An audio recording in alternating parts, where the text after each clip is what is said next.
and welcome to the All by the Popcorn podcast. I'm Alessandra. And I'm Emily.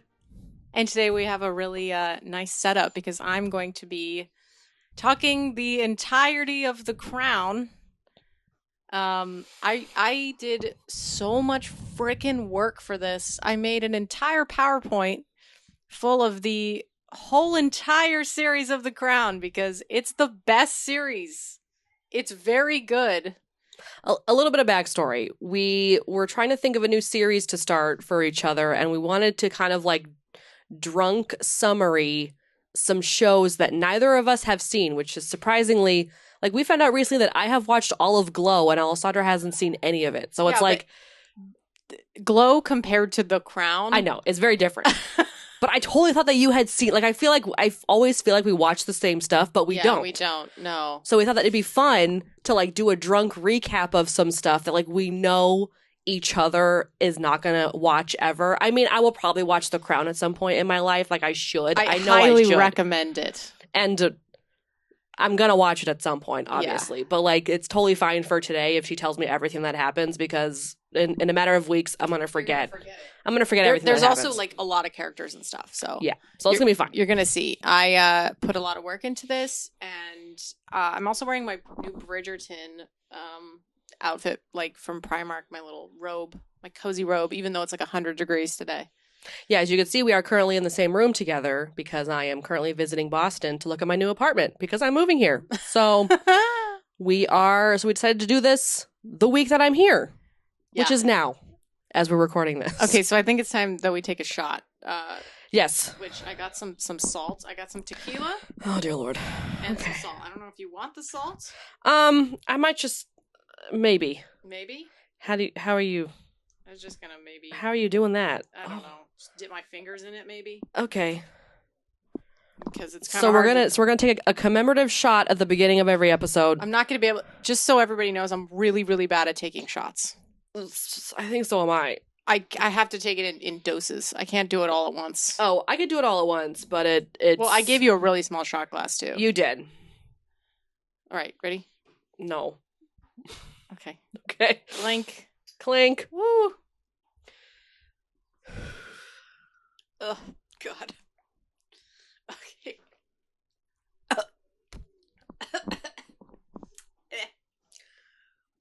I'm not done. Oh, no. That wasn't good. That wasn't good for me.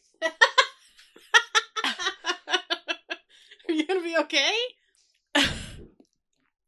My eyes are watering. Where's your water? It's down here. Okay, maybe drink that. Oh, no. Okay, I'm gonna put this down for a second. Okay, well. We also made a really great cocktail with this blueberry mixer that we bought yesterday from Stonewall Kitchen. This is our first episode, so please bear with.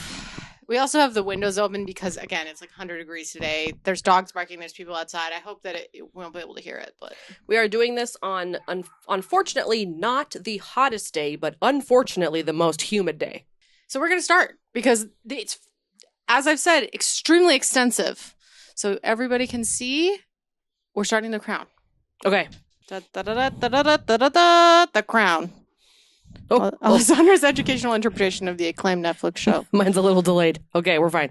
And I'm just gonna again say this is for education purposes only.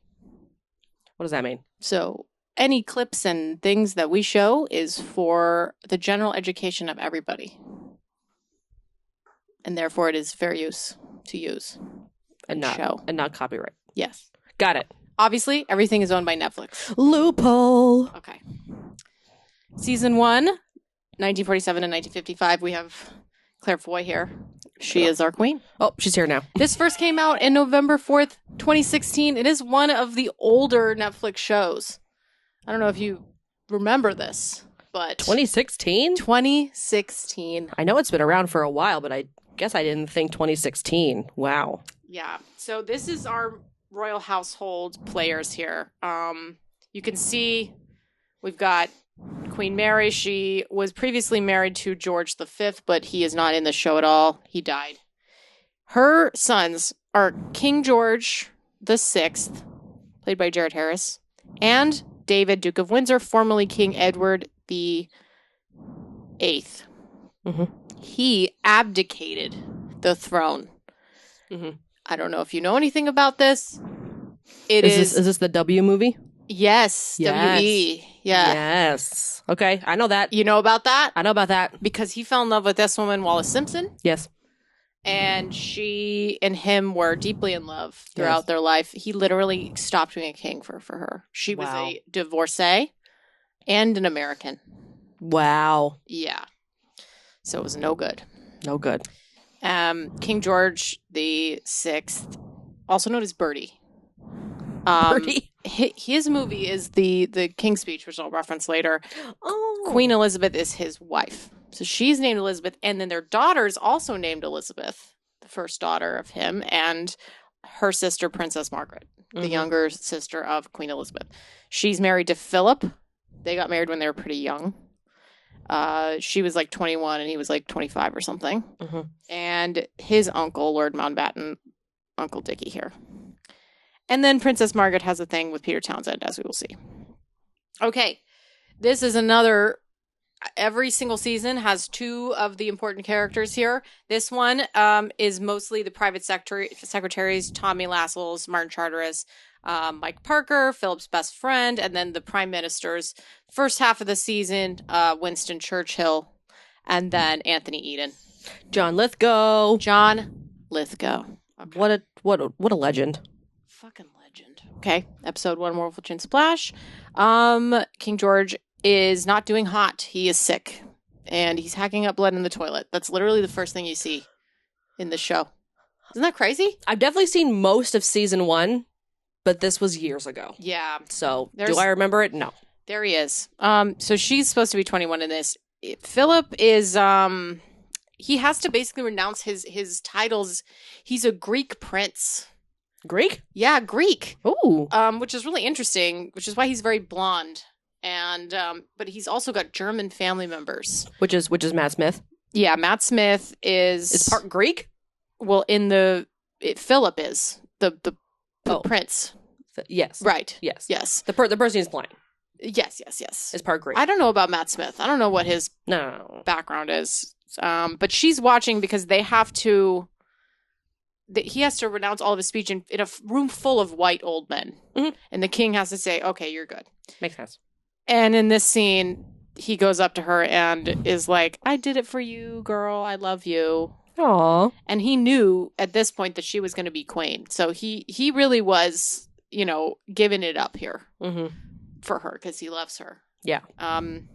They met when she was like 13 years old. Ooh. And he was like, I don't know, 16 or 17 or something like that. Ooh. Because they're actually related. Both of them have... Queen Victoria is their great-grandmother, I believe. Or great-great-grandmother. Ooh. Yeah. So a lot of the people in the royal family are somehow related, but they're not like first cousins or anything. They're just distant cousins. I mean, still nasty. Yeah, it's weird. Still nasty. So here it is with the king. He is doing some therapy with Peter Townsend. I think he's he's not a valet, but he handles things similar to... Like a secretary? No, it's not a secretary. He's just like a groundsman or something. Like he just is around and the king really likes him. Okay. So he's around. He helps him by saying these limericks. I wrote one down that Townsend said because it was really funny. There was a young lady named Sally who enjoyed the occasional dally. She sat on the lap of a well-endowed chap and cried, "Sir, you're right up my alley." Oh. So the king says another limerick, which is really funny, but you'll just have to watch it to see what he says. But so I don't know if you remember the king's speech. He has a really hard time speaking in front of other people. Mm-hmm, mm-hmm. So it's obviously really hard for him. And so this is like part of his thing. I don't know if you remember that movie, but it's been a while. Yeah. But I definitely remember him having a hard time speaking. So he definitely had to go through like training and stuff. Yeah, he did. Yeah. Okay, it's time for Liz to get married. Here she is. She's gonna go down. That's her sister Margaret. And who comes rolling in? Churchill, John Lithgow, the alien. Yes, Third Rock from the Sun. Which I did not watch that show. You did. You haven't seen Third Rock from the Sun, Mm-hmm. we have to watch that show together. It's so good. With little baby, what's his name? Little baby. 3 names. Yes, he got 3 names. Joseph Gordon-Levitt.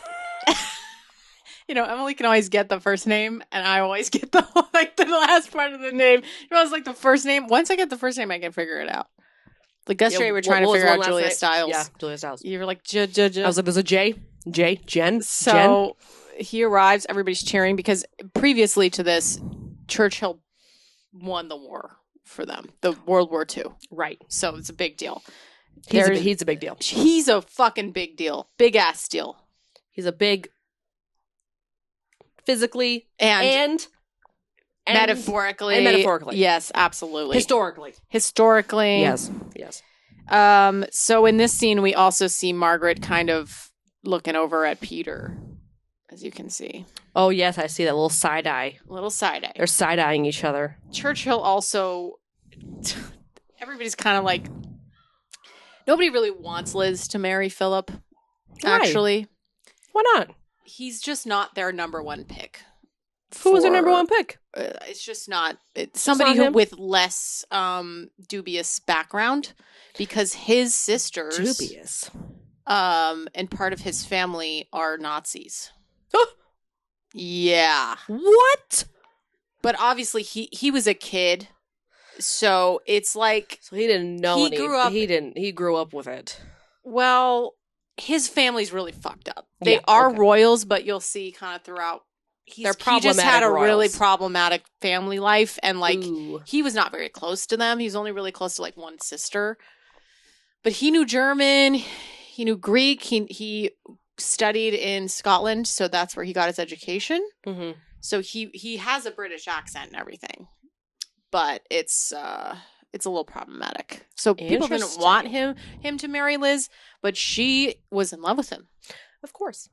And the original. I mean, he was very attractive. And Matt Smith as well is also extremely attractive, and there's just like something about him. Of course, it's Matt Smith. He's cute. It's Matt Smith. Of course. Okay, so there is a section of their vows in which Philip insists that she says and obey to him. Ooh. In the vows. Red flag. It's a little bit of a creepy thing. Red flag. This is obviously the Queen Mother, and Liz is not the Queen yet, but this is her mother Elizabeth and Queen Mary. Mm-hmm. Here, look at how fucking iconic they look. They look good. Yeah, they look real good with those feathers in their hats. Yeah, dude. So good. So the wedding's over. They're taking their cute little photos. So did she say it? She did. She said obey. All right. Never ever will I ever say that. No, I did not say that in my vows. Fuck that. Her dad got her this really cute, like kind of Super 8-ish camera, way before Super 8 cameras, but you know what I mean. Super 8. Like the pre Super 8 camera. Yeah, it's like like the Super 4, the Super 4 camera. Yeah, Super it's really really cute. And Margaret is looking over at Townsend. You can kind of see it here in that shot. Yeah, because he's right there. I really tried my very best to put these pictures in right. And then the king has to go out onto the balcony with everybody, and it's kind of awkward because he really does not like crowds. He doesn't like being the center of attention, and he's the fucking king. Because this is Colin Firth. Yeah. In the King's Speech? Yeah. Okay. Yeah.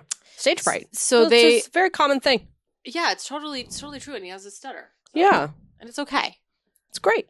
So 1 year later, they moved. They're in Malta, and they have 2 children. They have Charles and Anne there in Malta.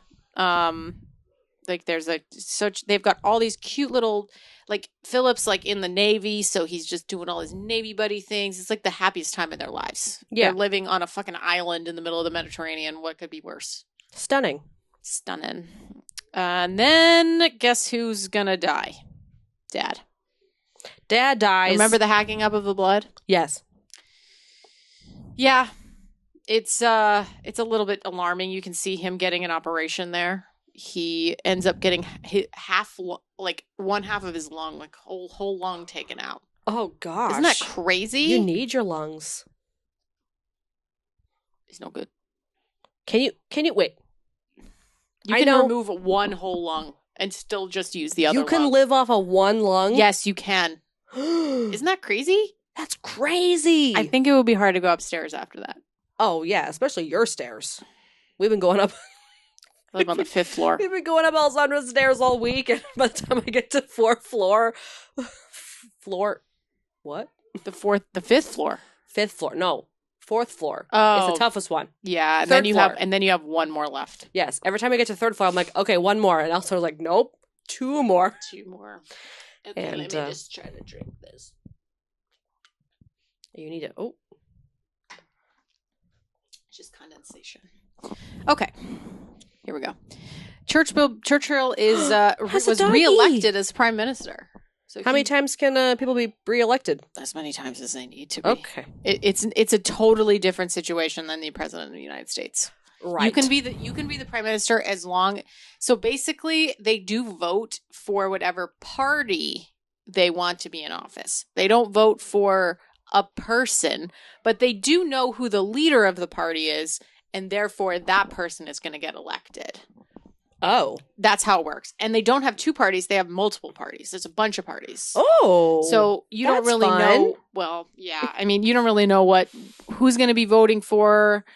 That's why it's kind of like if people don't want you, they'll vote you out at any time. There's not really election cycles. So it's kind of like a different situation. But it's also the MPs are the ones who decide. I'm not, again, don't really know how it works. It's I got this picture because look at this tiny little fucking dog and look at how massive this man is. Churchill would have a tiny dog. That only makes sense. It was so cute. It's very cute. A poodle and a miniature poodle. Yeah, miniature poodle. That's really cute. Yeah. Okay, so the king is very sick and even his doctors aren't even telling him how bad it is. So it's kind of like, ugh. Like they didn't even tell him. They were like, we found some like a mass, but they didn't say it was cancer because nobody wants to say it's cancer, but it's cancer. It's lung cancer. It's bad. Just tell him. Better start smoking because it's done for him. Like it's over. Yeah. The countdown has begun. Look at how happy Liz is. She has no idea that her dad is about to die. Right. And this is his last Christmas. Note the hat. Last Christmas, Yeah. I gave you my lung. The very next year, I died. I died. That's exactly what's happening. And he sings a song with the choral. Like it's so like look at him. Look at his little baby face. He's so cute. I love this guy. Yeah, Who's this guy? Richard Harris. He looks familiar. Yeah, he's been in other stuff too, and he's so good. He was in that Chernobyl miniseries. Did you watch that? No. Oh, I heard it was good. it's very good. Ooh. It's scary. Ooh. Well, I kind of like scary stuff now. It's good. Okay. Depends. I don't like that much scary stuff. All right. So it's the end of the first episode. They're gonna be going on tour. The princess the princess and Philip. So Like a concert tour? yeah, around the world To do what? to just meet with dignitaries and stuff. But the Okay. first stop is Africa, and that's the next. Then Philip is woken up in early morning by Bertie, by the king. Mm-hmm. And he's like, you need to literally always put Liz number one. Her happiness is the most important thing in this world. Mm-hmm. She's going to be the queen. You're not just her husband, you're her subject. You Yeah. need her. You need to be all the time making this woman the happiest she can possibly be because she is the face of the nation. Mm-hmm. And she is the face of the monarchy. And if that goes wrong, none of you will exist anymore, Mhm. right? It's very true. Yeah. So there's all that. There's a lot of themes. I love this. It's kind of like reflecting on the end because obviously I watched the whole thing over again. She finally sits down in the chair and kind of realizes that like maybe this is going to happen a little bit sooner than she thinks, that she's going to be the queen. Yeah. At this point, her father dying and her kind of taking over. she's like 24, 25 years old. And even though she married, why didn't her husband become king? A prince Yeah, or or whatever. king. 'Cause, you know, It doesn't work like that in the British monarchy. It doesn't work. Okay. Mm-hmm. They are not. They have to be crowned. They have to be specifically crowned for that. Okay, so there's some. The second episode here, Hyde Park Corner. That was episode 1? Yeah. There's 6 seasons of this, everybody. All right, buckle up, everyone. I spent months making this. I thought you were literally done with season 1.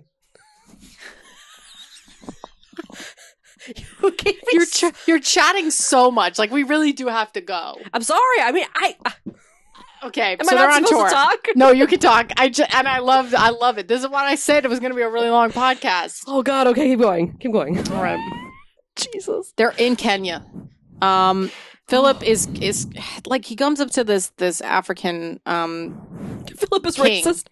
Yeah, and he's like, "Oh, what a cute medal," or something, or like, it's just, he says something really dumb, and it's a king. Like, you need to respect him as a king. Yeah, a king of another nation. It's ridiculous. Respect him. So, but she's so cute. I mean, look at her. She's so pretty. Yeah.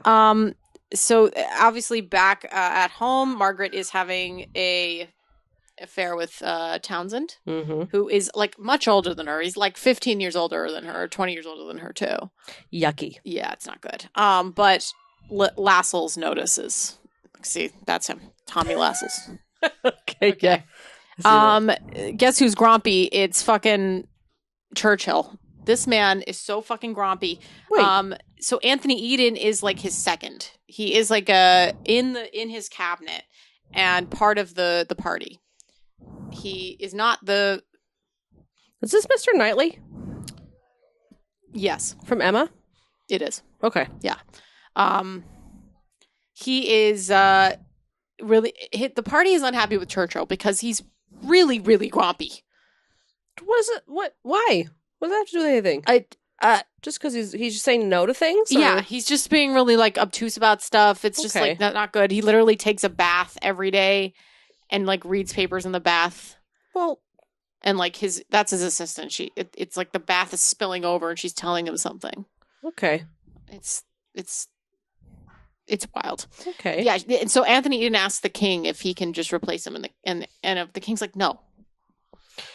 Okay. Okay, I love this scene. They go to their treehouse, and there's a tense moment with an elephant. And then Philip is like, "Go, wife, I'll protect you." And then he like stops the elephant. He scares it away. And then he runs up into the treehouse, and then they have sexy time. Yes. Look how cute. Very cute. Okay. It's the last night that the king is alive. He is he knows it too. He sings a nice little ballad with his daughter here, Margaret. And then he sits by himself, has his like last cigarette, and then he dies in his sleep. So he dies while Elizabeth is in Kenya. Yes. That's sad. So sad. That's sad. And I think the dad knew that when she was going to be gone, that this was going to happen. Oh, no. Yeah. So then there's butt number 2. Okay, butt number 2. Yeah. And then that morning, a raven comes as well. And like, it's kind of a bad omen for her. That it's time that she's the queen now. I mean, literally, she's the fucking queen now. She's queen, but she woke up doesn't the know next it yet. day and she's the queen. And oh, gosh. They're driving somewhere and no one knows because they're out in the middle of nowhere. A treehouse. Yeah. So the car is broken and she has to go out and help them fix the car, and it's really great because she knows how to fix cars. She was in the army for World War II, so she was like a mechanic, and she did like fixing stuff in the army and stuff for World War II. So she's pretty cool. Yeah. And she helps the people. Martin Charteris, who is the press secretary, or the queen's personal secretary, the princess's personal secretary, Elizabeth, at this point, and she likes him a lot. There he is on the top. He's the one who has to tell, of course, Philip first, and then Philip goes to tell her. Yep. So it's pretty crazy. And then this, her grandmother, Queen Mary, had sent her a letter And it was like about how there's going to be 2 Lizzies now. There's going to be 2 Elizabeths. One is the Elizabeth you are before you're a queen, and then there's the Elizabeth you are as the queen. Yep. And you need to just ignore and get rid of the one before. You need to basically murder. You need to murder the old Elizabeth because she is no longer around anymore. She's not needed. She's not needed. She's going to die. Okay. That's pretty crazy. That's and scary. look at this lady. She's so, I mean, I have so many pictures of her just smoking. Yeah. This woman was just crazy. Smoking was a thing to do back in the day. So here it is. She comes home. Everybody's really sad. Queen Mary, like, literally bows to her. Like, she used to be the queen. Yeah. Her husband was the king, but she was the queen. Mm-hmm. And so it's pretty intense. And she's wearing like this fully black like outfit. Yeah, this whole black getup. And then Churchill gives us an amazing speech. It's so good. I can't even like obviously show you all this shit because it's like too much. It's so good. Okay. Episode 3 Windsor. This is a flashback to the 30s and she's little. And this is when it's happening for the king. The previous king is abdicating. His brother is abdicating. Therefore, he's going to be the king.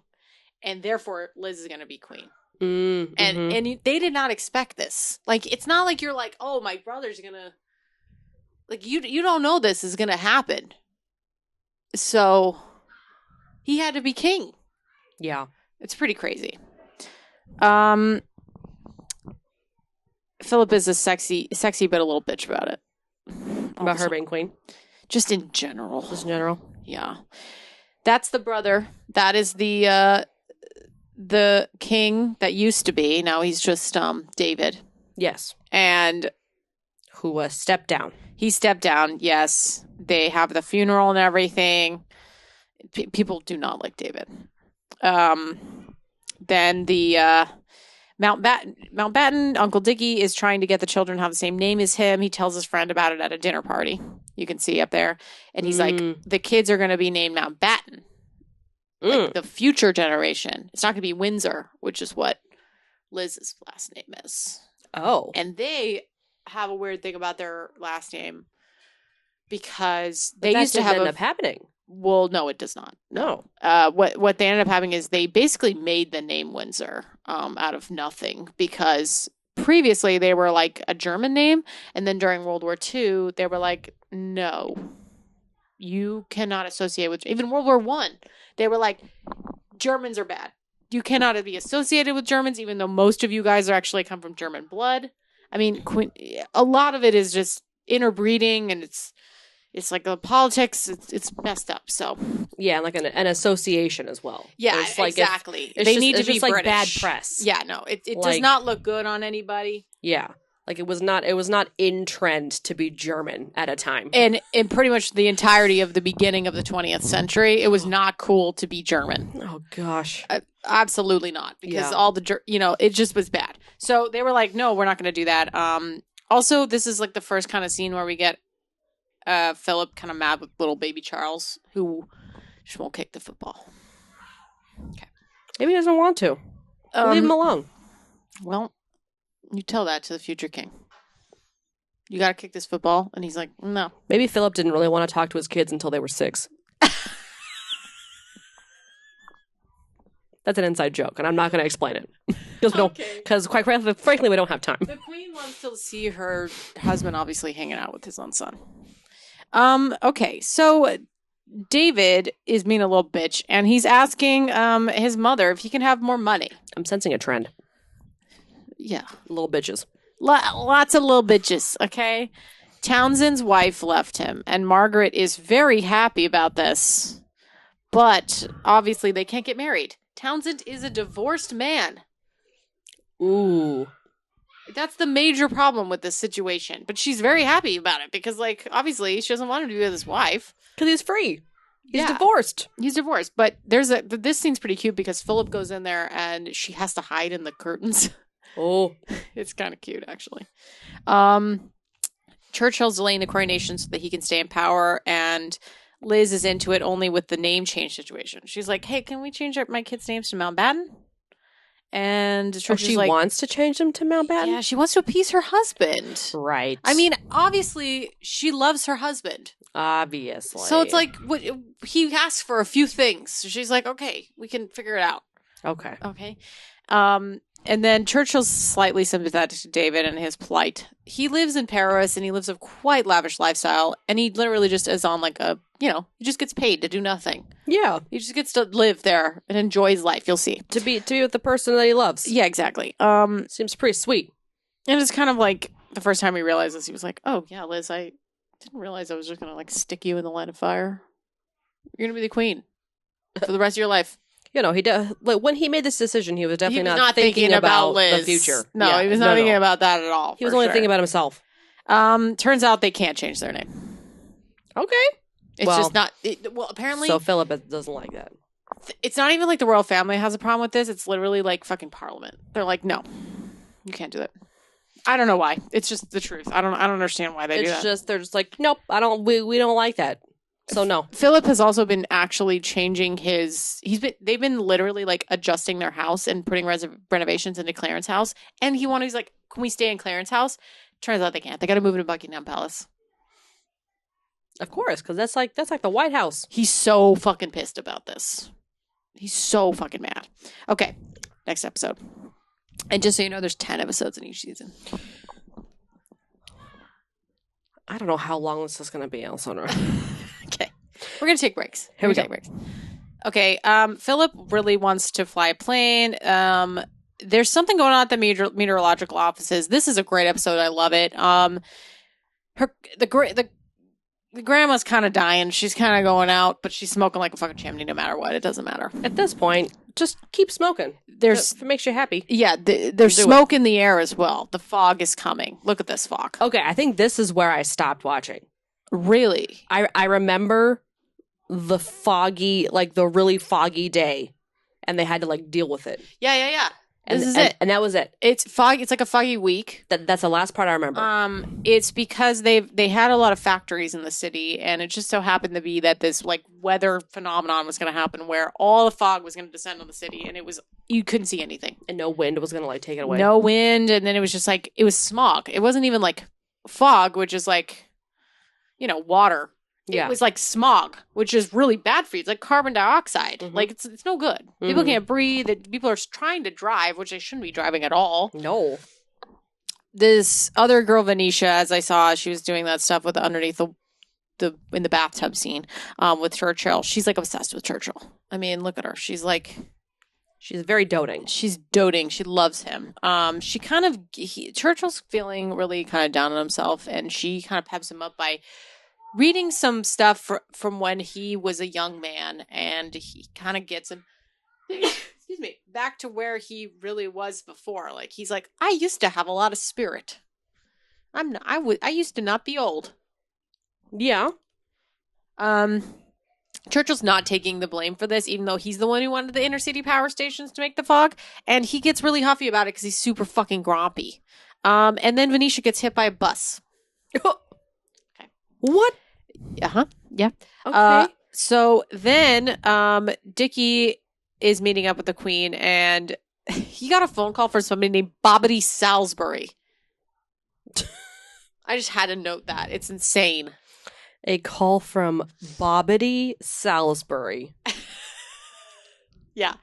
That's the most ridiculous name I've ever heard. It's bad. And it's really Lascelles that's not going to let it. Lascelles, again, is the Queen's private secretary. Okay? He was also the King's private secretary. This man is the number one villain of the entire show. Dickie? No, Lascelles. Lascelles, yes. This guy. Yes. He looks evil. He's fucking evil. I don't like him. Okay, so because Venetia got hit by a bus, Winston is pretty upset. Oh God, the kids are screaming. Winston is very, very upset that she died, obviously, because he really liked her, because she was like, I admire you a lot. Yeah. And there she is, dead. It's because of the fucking fog. Yeah. And no one should have been driving. And then as soon as he goes over there, he's really upset. He turns to that guy and he goes, make sure the press know I'm here. checking on his secretary. There's dead secretary. And he can actually implement some stuff now. To make him look good. Yes. Basically. Yeah, exactly.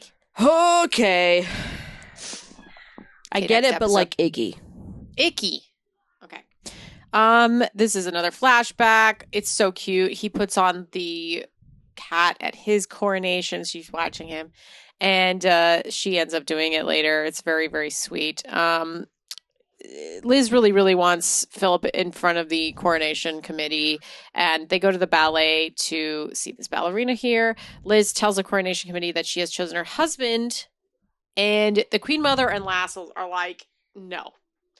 Pick somebody else, because these to run the committee. To be part of the committee, because apparently everybody is fucking grandfathered into everything. They're like, well, this family does it.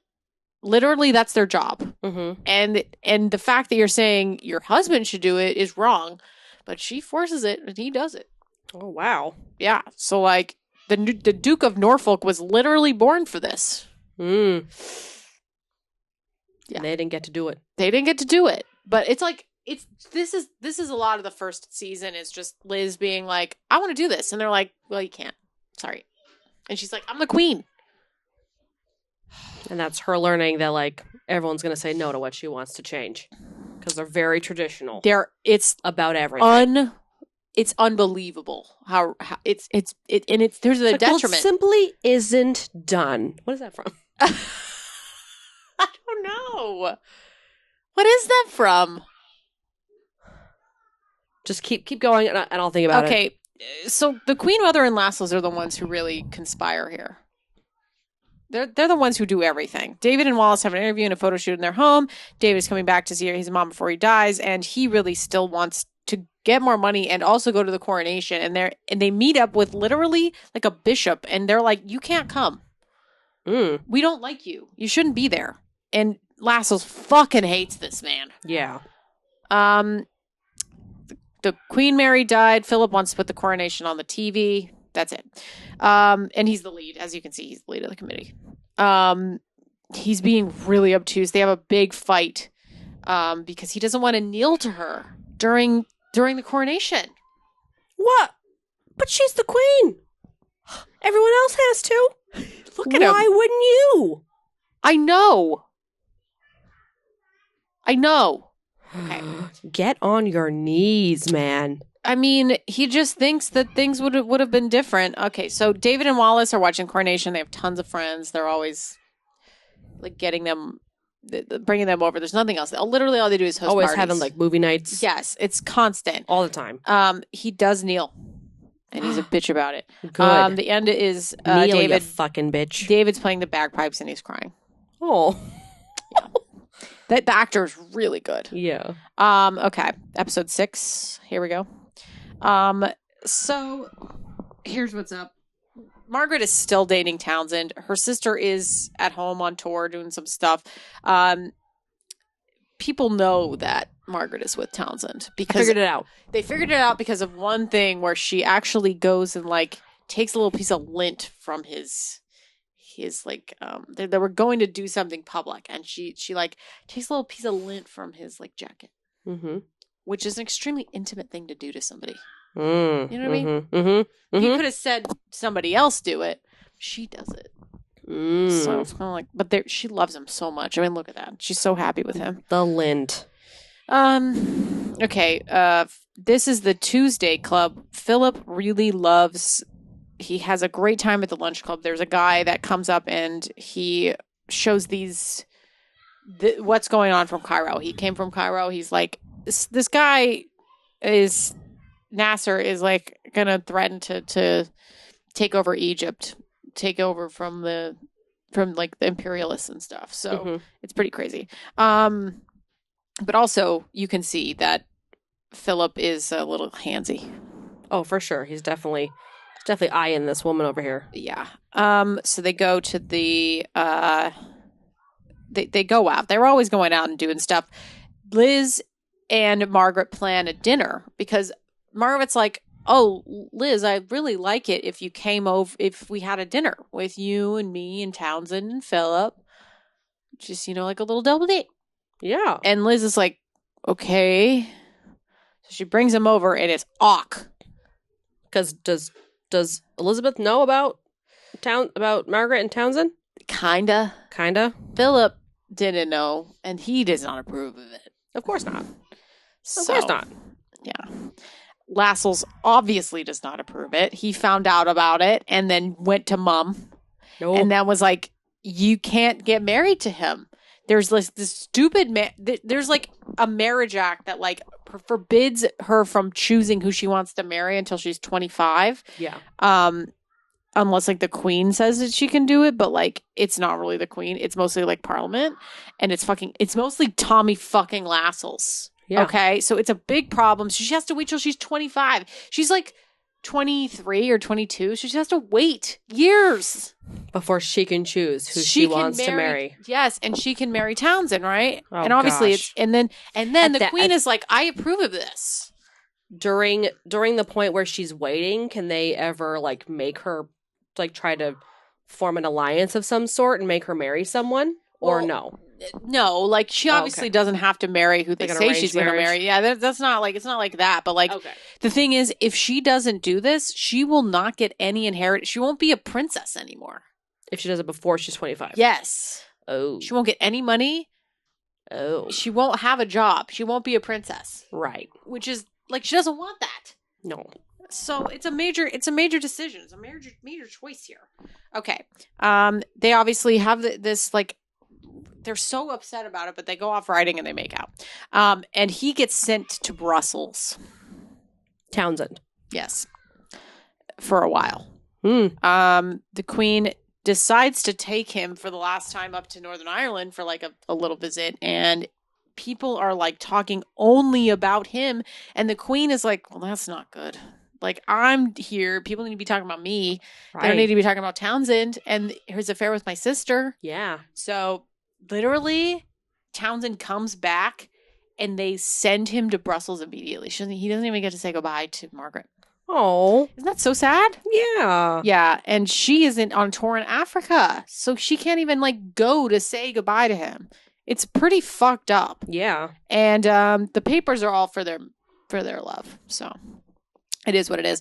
And then Philip, of course, is still being debaucherous. He goes out with his best friend constantly, just goes out and just wreaks havoc on the lunch club and all this stuff, and like he thinks he's above it. Yeah, it's like he's so obviously really like, it's what's the word I'm thinking of, like rebellious, or like it's an oxymoron. He's like it's like, it doesn't apply to me, but you know what I mean. Like a double standard? Yeah, double standard. Yeah, exactly. He rides off with Mike Parker, and he's just like, I'm going to go, drink in a car. I don't know. Episode 7. We're getting through. I figured out where the It Simply Isn't Done is from. What? So, the Cinderella 2 movie, where it's like all the little short stories about her and her friends. Mm-hmm. So the one where like she kind of just she just marries the Prince Eric. Yeah. Not Prince Eric. Prince Charming. Prince Charming, yeah. And she's like queen, and she has to like start learning how to run the castle, and everything she wants to do and change. Her like assistant lady is like, it simply isn't done. That is a really deep cut. Yeah, I recently watched it actually. I love that movie. After this season, I'm gonna have to put that window lower. I think those kids are screaming. They really are. They're having a good time. They're having a really good time. I hope that you can't really hear it because, like, it's finally cool. It's finally cooled down, Alessandra. Let the kids have a good time. All right. Okay. I'm not going to scream at the kids. No, you're not. You're not. You're not. All right. So Liz, as a baby, is she has an education, but she doesn't really have a very wide education. She's literally just taught about the Constitution of the UK. Sure. That's it. She's only taught what she needs to know. And she brings it up with her mom because there's an H-bomb going off. Liz doesn't know about any science. She doesn't know about math or anything. And she's kind of interested in this. And her mom's like, well, why did you need to know that? You didn't need to know that. But, like, why not?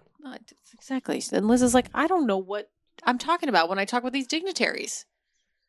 I would like to know what I'm fucking talking about. Yeah, they could talk about literally anything. Exactly. And she should have an idea of what they're talking about. The Russians are working on H-bomb tests, so it's a little bit concerning. Obviously, it's the 50s. It's the scare. Oh, yeah. And so now Churchill sends Eden to go talk to the President of the United States about this for some reason. Just to go to meet with the president, right? And there he goes. He's on the way, and he has a heart attack. It's bad. Mm-hmm. He's not doing hot. He's also like always taking some kind of drug. Churchill? No, Eden. Eden. Yeah. So it's bad. And also, Winston Churchill has a stroke. Of course he does. Right when, like, look at this face. Yeah. It's bad. He's old. He's old, yeah. And he's in a very stressful job. He is. Of course he has a heart attack. Yeah. Of course he does. So Lascelles is actually leaving, which is like the best news in the world, right? Yes. You'd think that. Yeah. But, No. he still sticks around. Yeah. So Martin Charteris is like, I would like to take that job. Well, actually, the Queen asks Martin Charteris, who was her previous secretary, if he could do it because she likes him. Because he was the secretary before, like, when she was just a princess, not when she was a queen, and she likes him. Right. Okay. I don't know if you recognize this man. It's kind of hard to see him in this, but he is in Downton Abbey. He's one of he's the one that Edith ends up with in the end. Wait. The guy who didn't want to marry her? No, the one who does in the end. And then wanted to marry her? Yeah. Like he's like a duke or whatever. Yeah, the young guy. Yeah. The young guy who almost was like, ooh. Hey, Daddy. I did feed the cat. The last guy who almost the one who ends up with her in the end. Like she tells him about her kid. Yeah, and he's fine with it. And he's like, at first he's like weird about it. But then he's like okay about it. Right, that one. Yeah. And the rich guy. Also, Liz wants to have a tutor, so she asks Martin Charteris if he can recommend a tutor, and he sends this like really old, rough-looking gem of a gentleman here. Of course they do. Yeah. So lots of stuff going on. Churchill's bald. Churchill, yeah, of course he is. He's always bald. He's only got like a little bit of hair on the side of his head. Looks like they shaved it all off though. It's just like tiny wisps of hair in the back of his head. Yeah, he's like looking like the guy from Addams Family, Uncle Fester. Yes, Uncle Fester. He's Uncle Fester coded. Mm-hmm. Mm-hmm. Charteris and his wife go to visit where Lascelles lives just to see, and then everybody notices that he went over there because that's where they're going to move into. It's like that's the private secretary's house. Mm-hmm. And he's like, "Hey, wife, maybe we're going to be in this position. How exciting!" And then he's like, "We got to leave so no one notices that we're here." And of course, they noticed. Oh, there's a tree out in front of the house. He wants to get that removed or something. I don't know what's going on. And then Churchill did have a stroke, and nobody tells the Queen. It's a mess. Not. Yeah, it's bad.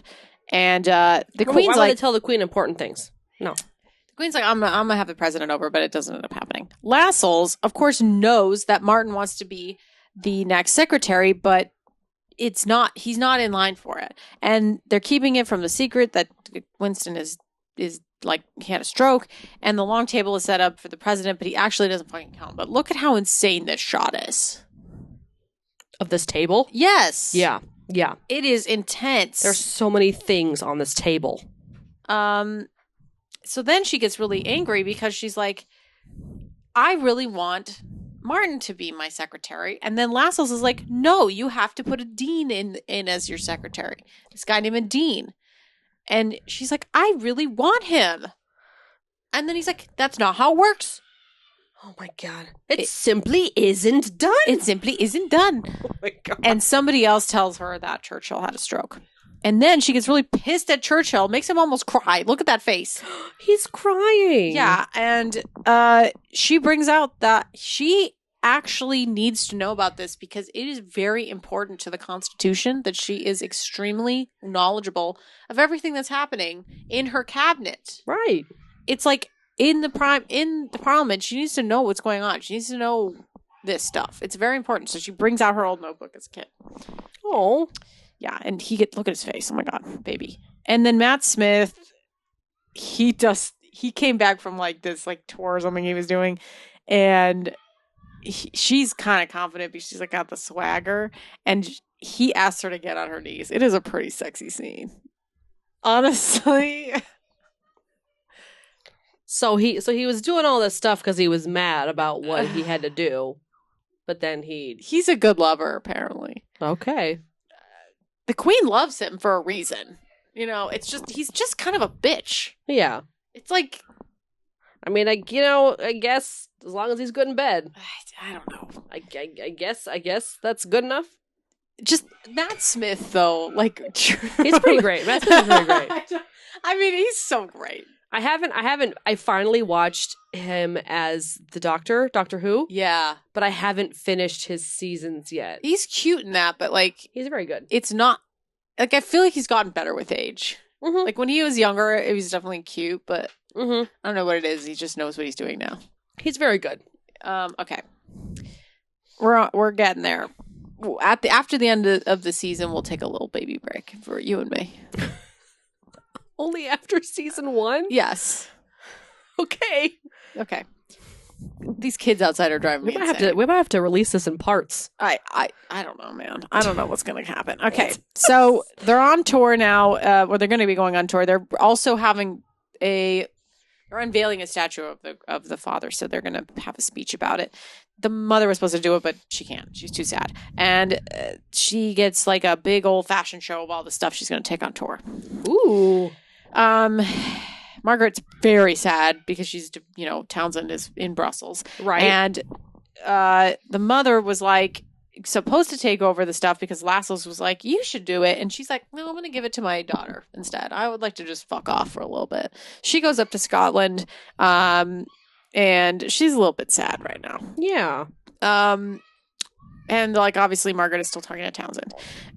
They're on tour. They are so fucking busy. It's like nonstop busy, going from place to place for a long time. Margaret's having a really great time being the Queen's little speech maker.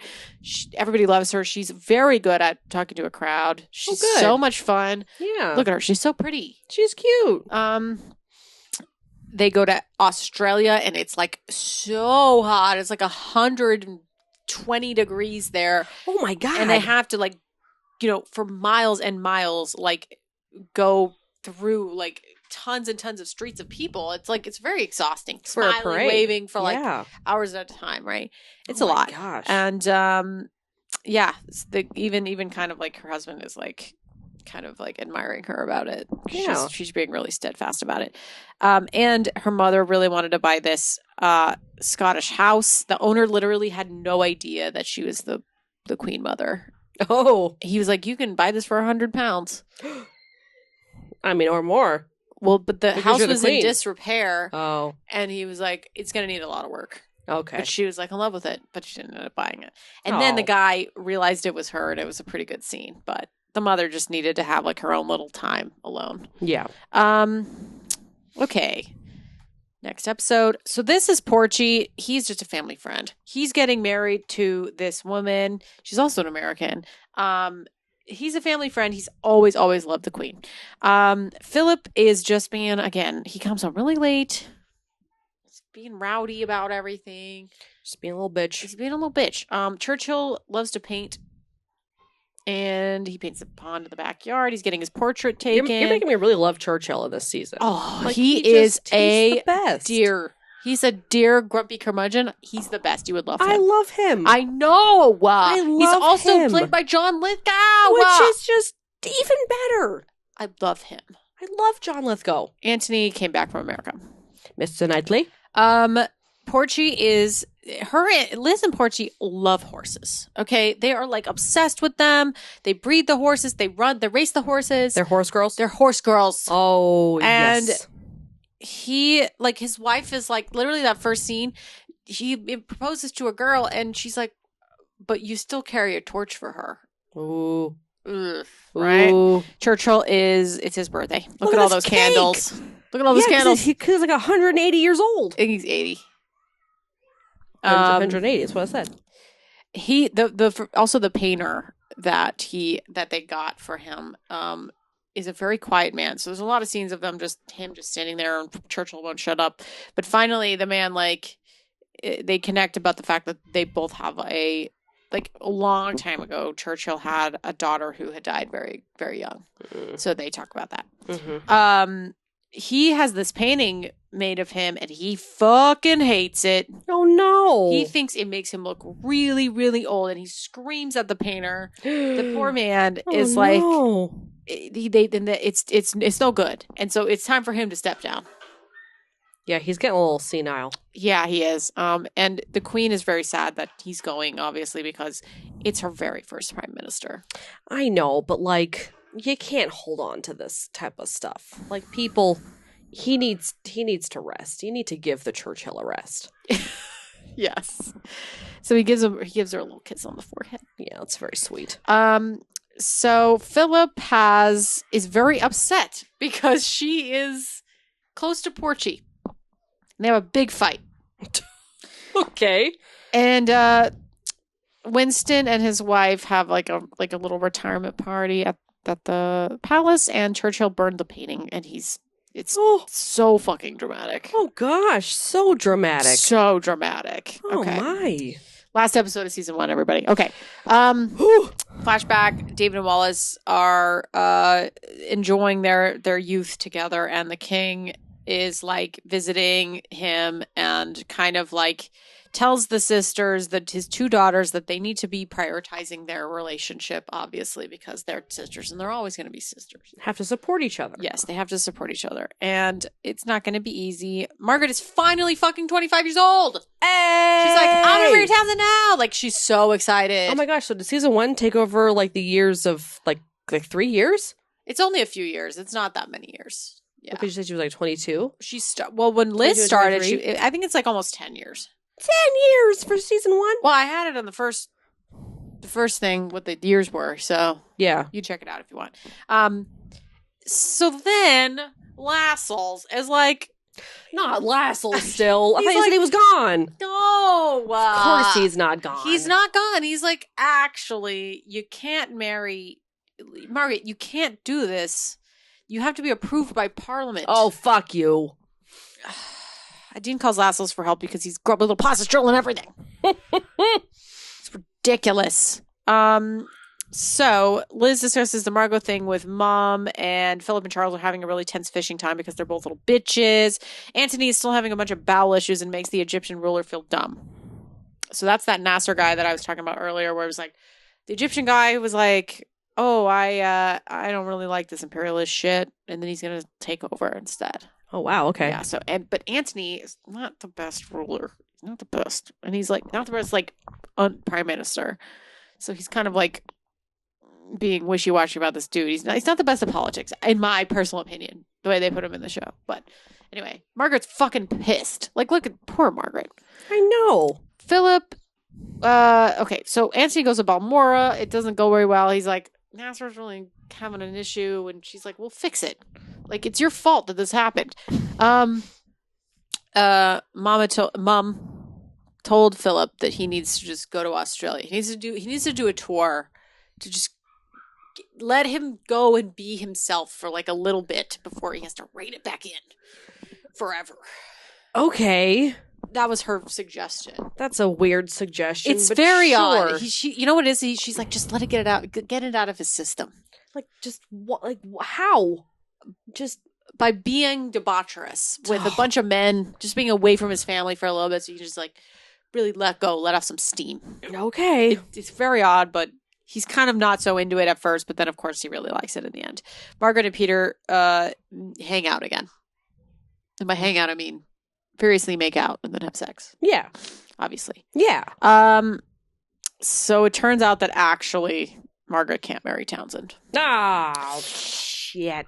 She would have to denounce her entire title and money, and it's an impossible choice. And that is so fucked up. It's fucked up. She is in love with this man. She is devoted to him. Yeah. He was away in Brussels for years. And she did what she was supposed to do. She was supposed to wait, and she did. And then they're like, no. Well, the thing is, her sister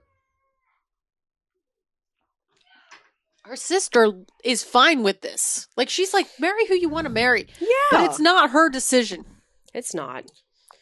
Unfortunately, she thinks it is, but it's not. She doesn't actually have that power. No. It's fucked up. It really is. And just truly, it really just does not do well for their relationship. Oh, it's a pretty big rift at this point for them. Yeah. Like, your sister said that this would be fine, and it's not fine. She can't marry who she fucking loves. That's terrible. It's terrible. That's not good. Yeah. So then everybody's really just angry at everybody. Antony is just not doing well, and like Nasser's going to take over. It's just bad. Okay, forgetting Elizabeth Windsor, now she's only Elizabeth Regina. Elizabeth Vagina? Yeah. Okay, so season 1, this was the 2017 Emmy Awards. As you can see, all the things it got nominated for. You did all the Emmy Awards. I have not seen this presentation, obviously, before this day, before right now. I am seeing every slide for the first time with my own 2 eyeballs. One of them's twitching. Can't even see right now.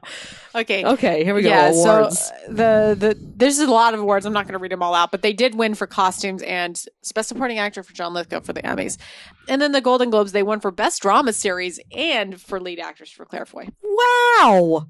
That's amazing. I know. So season 1 had an IMDb rating average of 8.48. And the highest rating was a 9.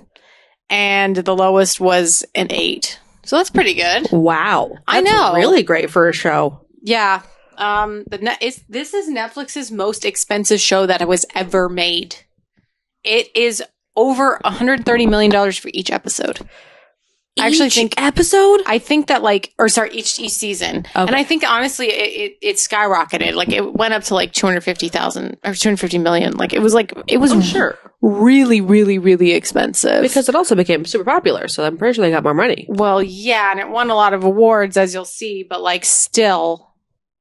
One of the most difficult costumes to design and produce was the replica of Queen Elizabeth's wedding dress.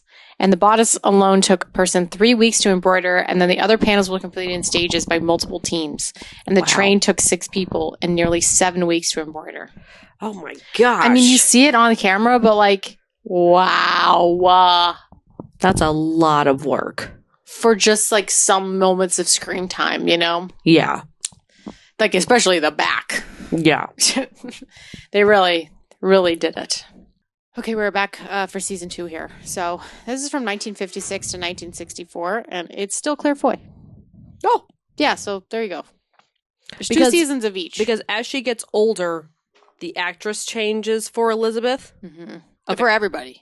Right. It's a whole new cast. Right. So this one, but it's still the same cast as last time. But you'll see some additions. This was from 2017. This takes place over 1956 to 1964. So that's a pretty big difference. We pretty much got the same people this time, but we've got a couple more kids coming, and also Margaret's got another love that she's going to find out about. Oh. And in season 2, obviously we have Winston again, but he's not the prime minister. Oh, hi, Bubba.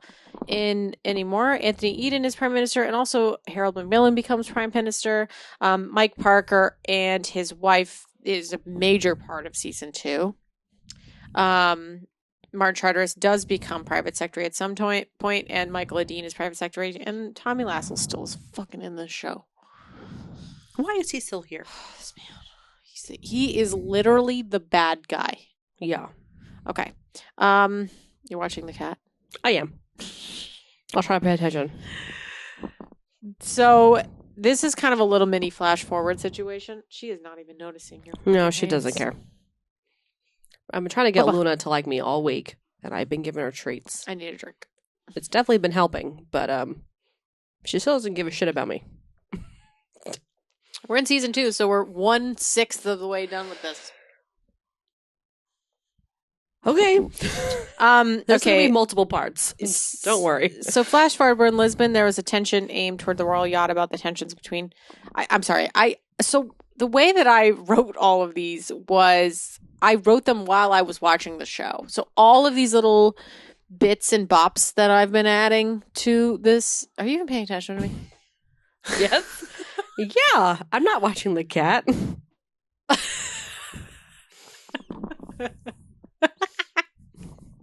I'm not watching the cat at all. Papa. What? Luna, come up here. I wanted everyone to see you. Come here. We got to get some treats. No, it's fine. Get some treats. Oh. Is she coming? Nope. Jesus. Oh my God. What happened? She just didn't want She to like come parkoured off the couch. She parkoured off the couch. She parkoured off the couch. Okay. Never mind. Maybe in a future episode. We're So- going to be doing a lot more recording in here once I move here. So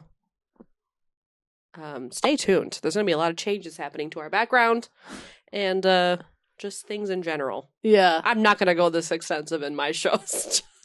This is very extensive, but this is also a lot of history, which is very interesting. There's a lot going on. It's super dense. Very dense. I mean, this is about people's lives. the shows I'm going to talk about, not nearly as dense. No, as they're going to this. be surface level shows.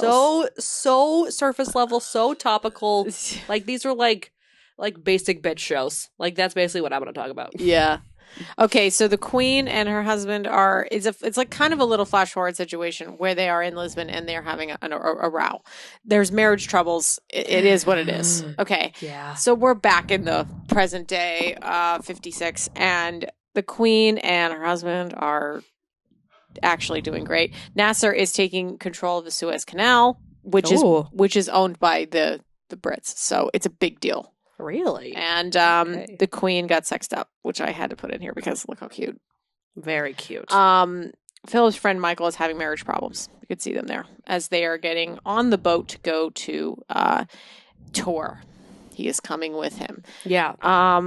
Before they go on tour, Liz was like gonna leave him a note in his bag. Ooh. And she found a picture of a ballerina.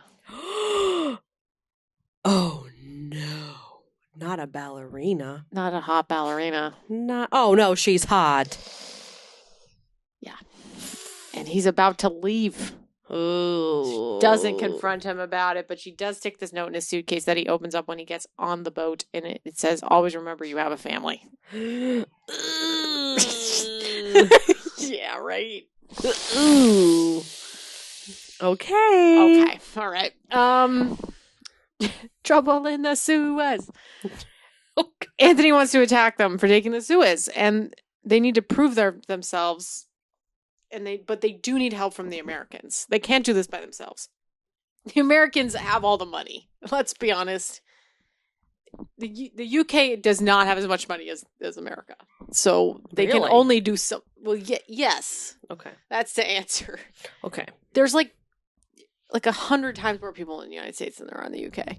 It's that's very true. I'm just gonna spitball here, but there's over 300 million people in the United States. There's like definitely less than 100 million people in the UK. Really? I'm pretty sure. Wow. And it's a tiny little island. It is a lot smaller of a landmass. Yes. Yes. Okay.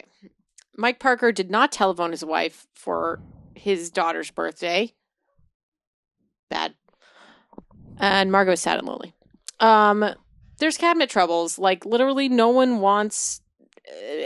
they're having a really hard time with Anthony's leadership here, especially with the Suez Canal. He's kind of being a little wet rag about everything, and he's doing drugs to try to get over his heart problems and stuff like that. Okay. It's not good. Well. Mountbatten is really so I don't think I said this before. Mountbatten is the war. He's like the head of the military. Mm-hmm. So he takes it extremely seriously. Yeah. Okay. Yeah. The queen is kind of like, I can't do anything about this. Season 2, Company of Men. I do really like this episode. They are on having a little South Pacific vacay, really. They're just going throughout all these, like meeting all these tribes people. They live on little islands. It's pretty great. They sent a letter to the lunch club, and I didn't include any photos here, but there are a lot of naked women dancers. At the lunch club? No, on these islands. On these islands. That it is implied that the men sleep with them. Oh. You know, it's not like they see it, but it's like, you know. It's not just a show. No. And then Philip decides to make eyes at this Australian reporter lady while he's doing like a press thing. Mm-hmm. And he thinks that maybe he can take her back into his room for a private interview. Yeah, sure. And of course, Liz is missing her husband. Eden was like, actually, I'm really sick and I need to go do some R&R in Jamaica. Bye. Who is Eden? He's the prime minister. Okay. You see him? Which one? Him on the Mr. left? Knightley? Yes, Mr. Knightley. Okay. Yeah. So. Okay. He's kind of like a big coward. Ah. That's how they put him. And Eileen also asked one of the women at the lunch club, one of the waitresses there, if she could help in her divorce. She needs a proof. Like, you can't just divorce someone in this time without saying, like, my husband is a scoundrel. Like, you can't just say, oh, he hits me or he's a scoundrel. Like, you need to have proof. Oh, goodness. So, thankfully she has a letter. Or just like, oh, I don't love you anymore. We should just get That's divorced. not how divorce works in the works. 1950s, Emily. You have to have... I know. I was just... No, I know you know. I was just emphasizing. Yeah, it's absolutely ridiculous. Again... Yeah. Who's Eileen? The wife of Mike Parker, which is Prince Philip's... Or sorry, just Philip. Philip, Duke of Edinburgh's favorite... Or best friend. Come on, Eileen. That's her. She's gonna get a divorce. That didn't really work. I didn't think it worked. I liked it. That didn't work. Okay. Eileen asked one of the women at the lunch club to help her, and Martin got wind of it and told the dean, which is the Queen's secretary, this bald dude. Yeah. Okay. Very bald. Yeah. So Philip is like, oh, I'm going to have you over for the interview, but this woman literally just wants to talk about serious things. Because she's an interviewer. She's a serious professional interviewer. He gets pissed. Of course he does, because he's a little bitch. Yes, that's what I'm saying. You get it now. I understand. He's a little sexy bitch. And that's at this the point, problem. not even sexy. I know, that's at the problem. Point, he's just a bitch. I know. It's just, he's just a bitch. Like, he's not like a bitch. And like, it's kind of clear that he has cheated on his wife, which is bad. Kind of clear? Very clear. But you'll see. He's just a bitch about fucking everything. So she talks to him about the fact that he had a mother who really was just, you'll see later in the show, not a very present mom. And that the fact that his families were Nazis. Yeah. And he doesn't want to talk about it. No, of course not. So they have a boat beard growing competition on the boat. And Philip has to make a Christmas morning speech from the boat. And they saved this man here, who his entire crew was killed by pirates, I think, and he was the only one that was available. And Philip actually it's actually really great. This man gets saved by the surgeons on the boat. Then he's like, I want to get taken back home. And they're like, we have to take him back home. But the captain of the ship is like, we can't stop. We are on an agenda. We need to keep going. And Philip is like, I am the highest ranking person here. We are turning around and we're going to Tonga and we're going to drop this man off at his island. And the captain is so pissed because the captain should be the biggest on the ship, no matter what. Yeah. And he's the captain. He says it. And Philip's like, no. No. Ooh, drama. It's very good. And then the man, of course, is reunited with his family. Which is very nice. Yes. So then he actually does give, the incriminating letter was given to Eileen. And both their Christmas messages are directed at each other for their love because they can both hear each other over the radio. Oh. Okay, this is the episode with where it had flash forward from the first episode. Lascelles is like, he finds out that Eileen is divorcing Mike. And that is a big deal And because probably hates it. yeah, no, he absolutely hates it because apparently Mike is kind of like, not only is he Philip's best friend, he's kind of like his he worked for him in a way. Mm-hmm. He's kind of like his, like, I guess a private secretary. I'm not really sure, but Mm-hmm. it's not good because the press knows that Mike is his best friend. So Laszlo's like goes to the fucking park and then just happens upon Eileen. And he's like, but of course he doesn't happen upon Eileen. And Eileen's like, hey, He knew Laszlo's. she was there. Yeah. Oh, you just showed up at my kid's soccer game. Soccer game? Football. And he's like, yeah, will you not divorce your husband, please? It will look bad. Yeah.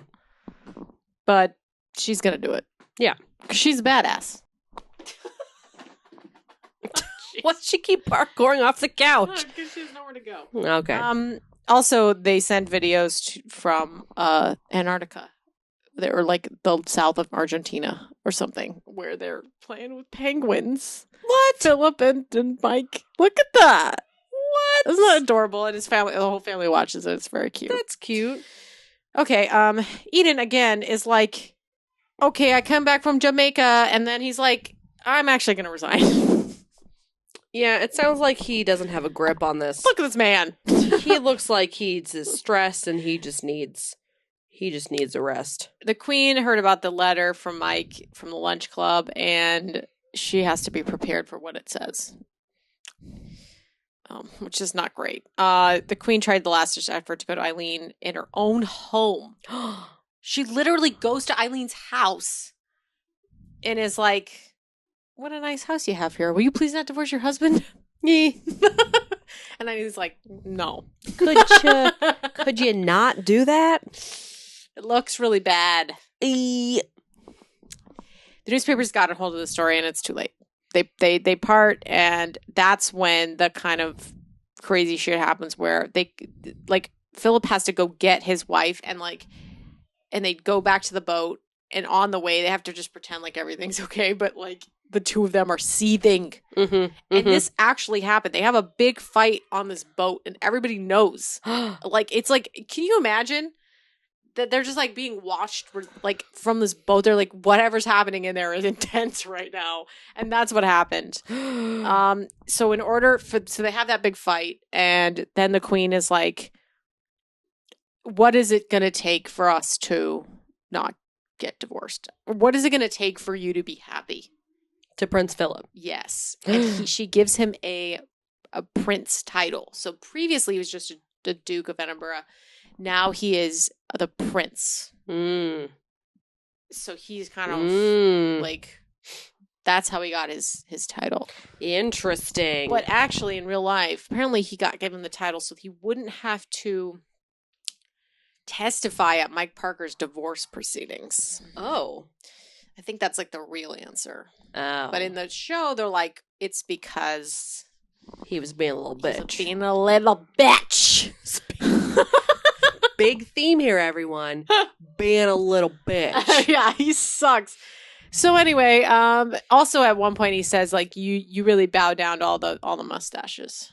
And so then she tells Dean to get rid of his mustache. So then he has to get rid of it. Take away that mustache, bitch. Okay, episode 4. This is where we first meet our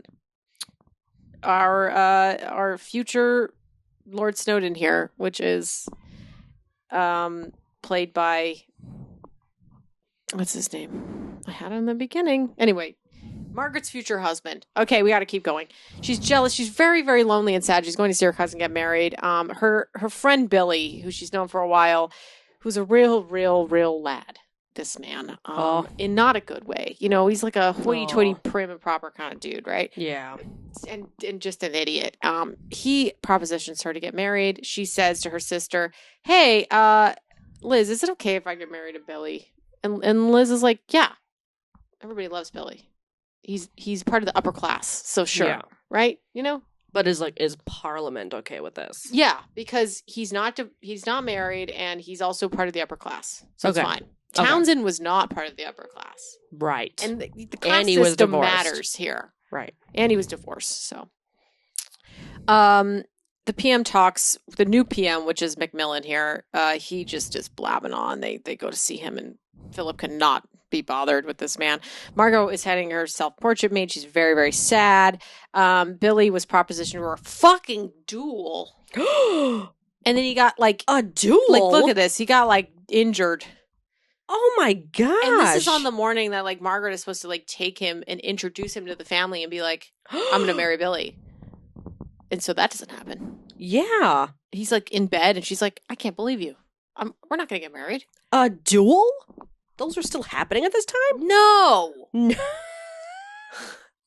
Okay, good to know. It's not. That's why he's such a twat. He's such a lad. It's ridiculous. Such a dumb lad. Okay. Philip does give their 10-year wedding anniversary speech, and it's quite cute. Margaret is so sad. She like trashes her entire room. She's just, I mean, she's really in a bad place. Yeah, of course she is. Truly, really, really bad. And that's where she meets Anthony Armstrong. Like, she goes to this is that new Matt Smith? lady in waiting. Who is that? No, it's Matthew Good. Oh, I'm sorry, not Matt Smith. Yeah. Matthew Good. Yeah. Matthew Good. I remembered. When I saw his face a little bit more, he's so hot. Of course.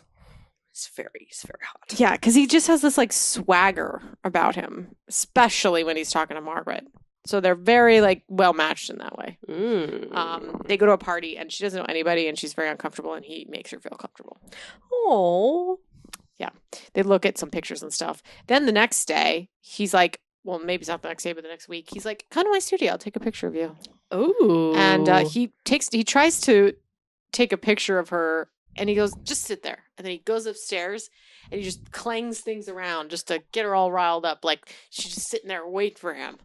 And it just kind of gets her all like, you know, pissed. I don't know what he's really going for here, but it just kind of gets her, I know, certain moods so that when he comes down, he can take a more luxurious, sexy picture of her. Okay. I don't know. I don't know his methods. He's an artist. He's a photographer. Whatever. Yeah. She uses that picture as the one. That's sexy picture. Her birthday photo. That's a sexy photo. I think in real life it wasn't as sexy as this, but they wanted to make it a little bit more sexy for this show. Oh yeah, for the drama. For the drama. It's sexy.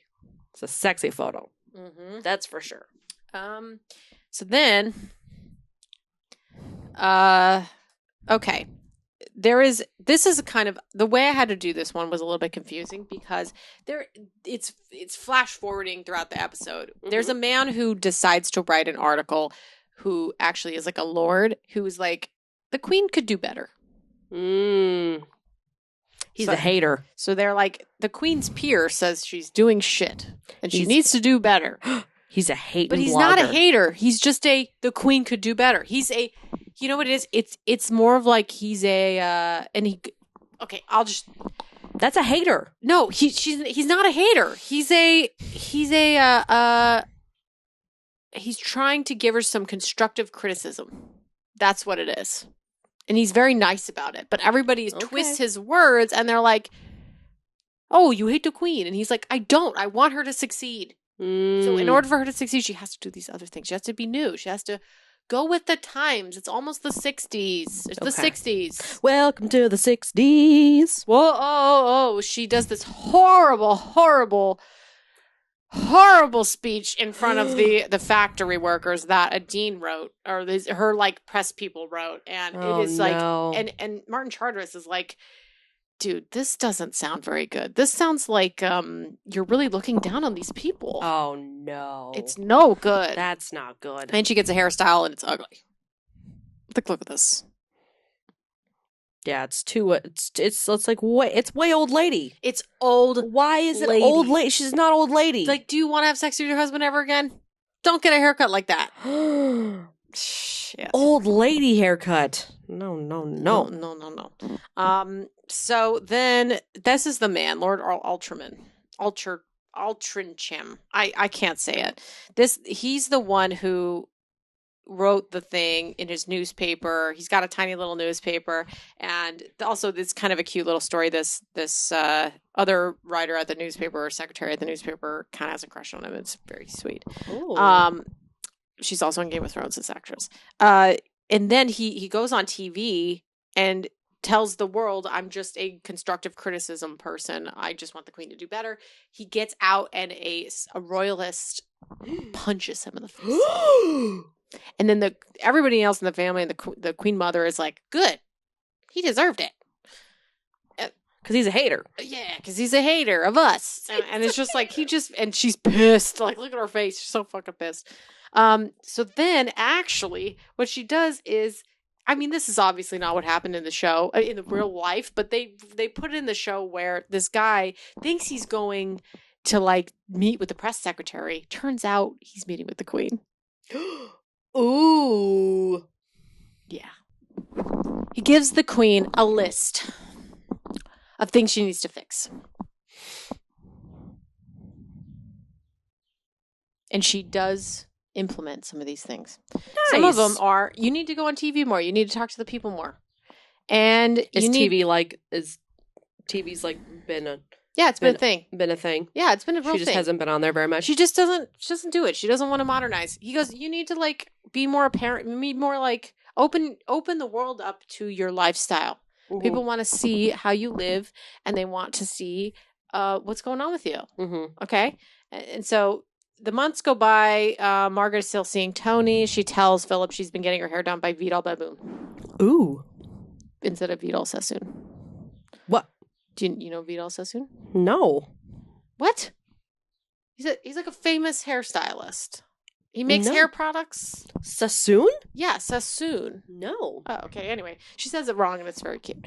And then one of the other things is the queen lets people tour the palace. Hey. I once went to Buckingham Palace. For a tour? Ooh. Fun? Yeah, it was cute. So they do that to this day? They do, and they make a lot of money doing that. Oh, for sure. Because they don't make as much money as they used to, and obviously tours of homes is how they make most of their money. Yeah, for all the fancy homes, because we even did that for the Duke Chatsworth House. Same thing. It's in Downton Abbey, they let people go in their house in the end, remember? Yeah. Yeah. Okay. So then, obviously, the Queen Mother is just angry. She thinks that there's a slow decline of the monarchy, which is true. It's absolutely true, but she's going to be upset about it. And then they have to go meet some people and be nice. She has every right to be upset about it, but doesn't mean it's not true. No, her way of life is ending. Yeah, for sure. She's like the end of that generation, for sure. Yeah. Okay, season 2, episode 6. This one is flashback to World War II. Documents are unearthed by Americans led by a Nazi called the Malberg Files. It shows the king's brother David consorted with the Nazis. The king finds out David is getting bored and wants himself back in the regular time. Getting bored and wants him to get himself back in the public eye in England. He literally had a costume party for his dog. That's... all they do is have parties. That's a vibe. They literally live their entire life just doing parties all the time. They are a vibe. I know. Okay. I kind of love it. No, but this episode, he's a Nazi. No! A Nazi? Not a vibe. Not a vibe. That's not the vibe. No. Costume party for your dog?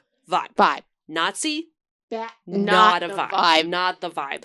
Not the vibe. This is also when an American televangelist comes. For some reason, this is the episode where they were like, Liz is kind of in not her... the Christians. She thinks of herself as a simple Christian. Obviously, any other kind of Christianity is a little bit less intense than the fucking American Christianity.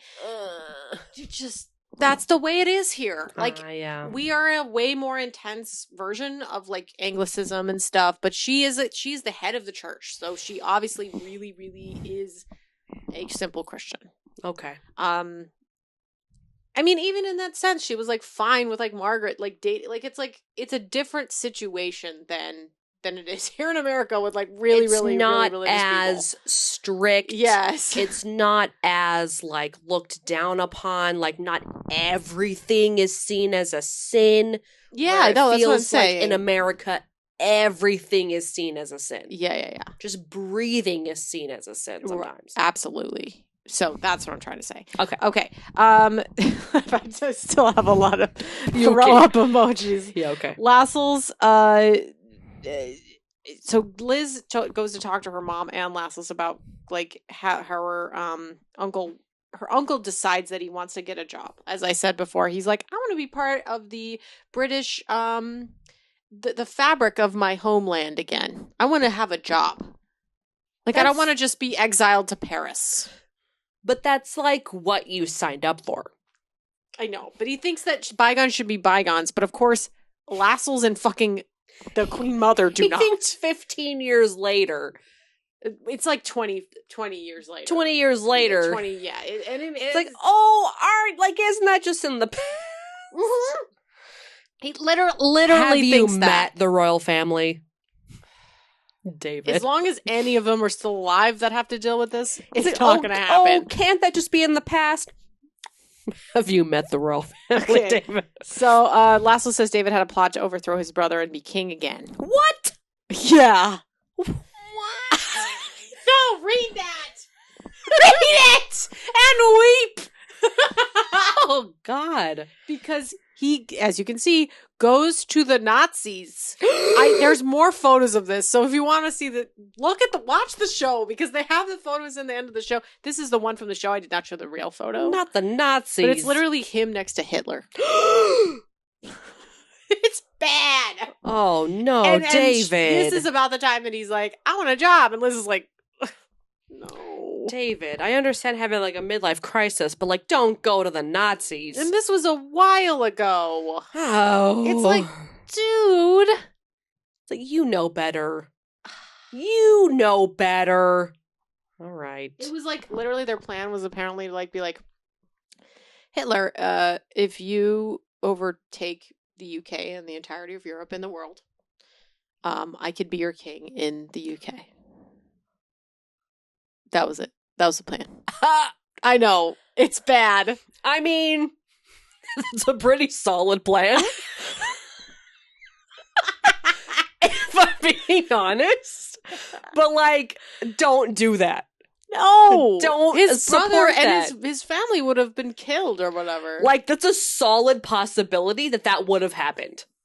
It could, in another alternate universe that happened. It's like the man in the high castle situation. Oh my God. Yes. That's what it is. I actually wonder if in that show he ended up being king again.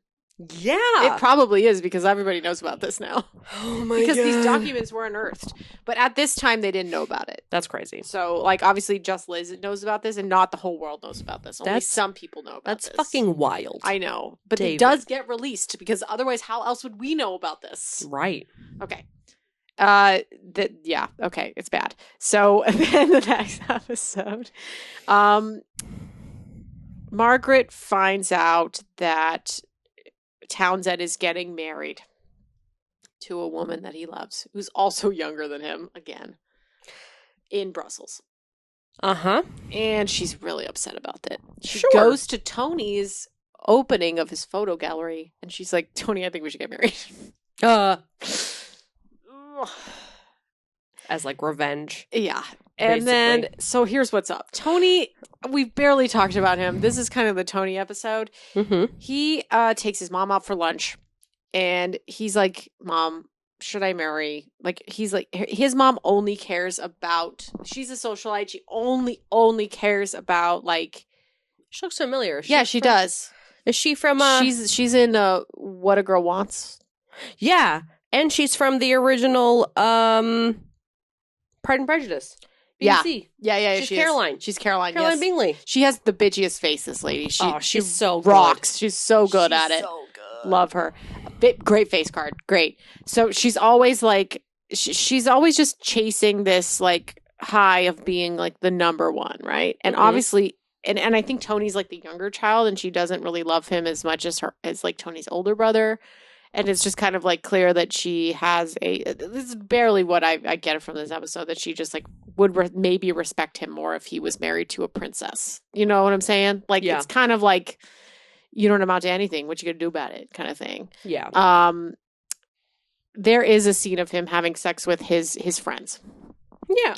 As you do. And he also has sex with another lady. As a bi man. In the same scene, like literally.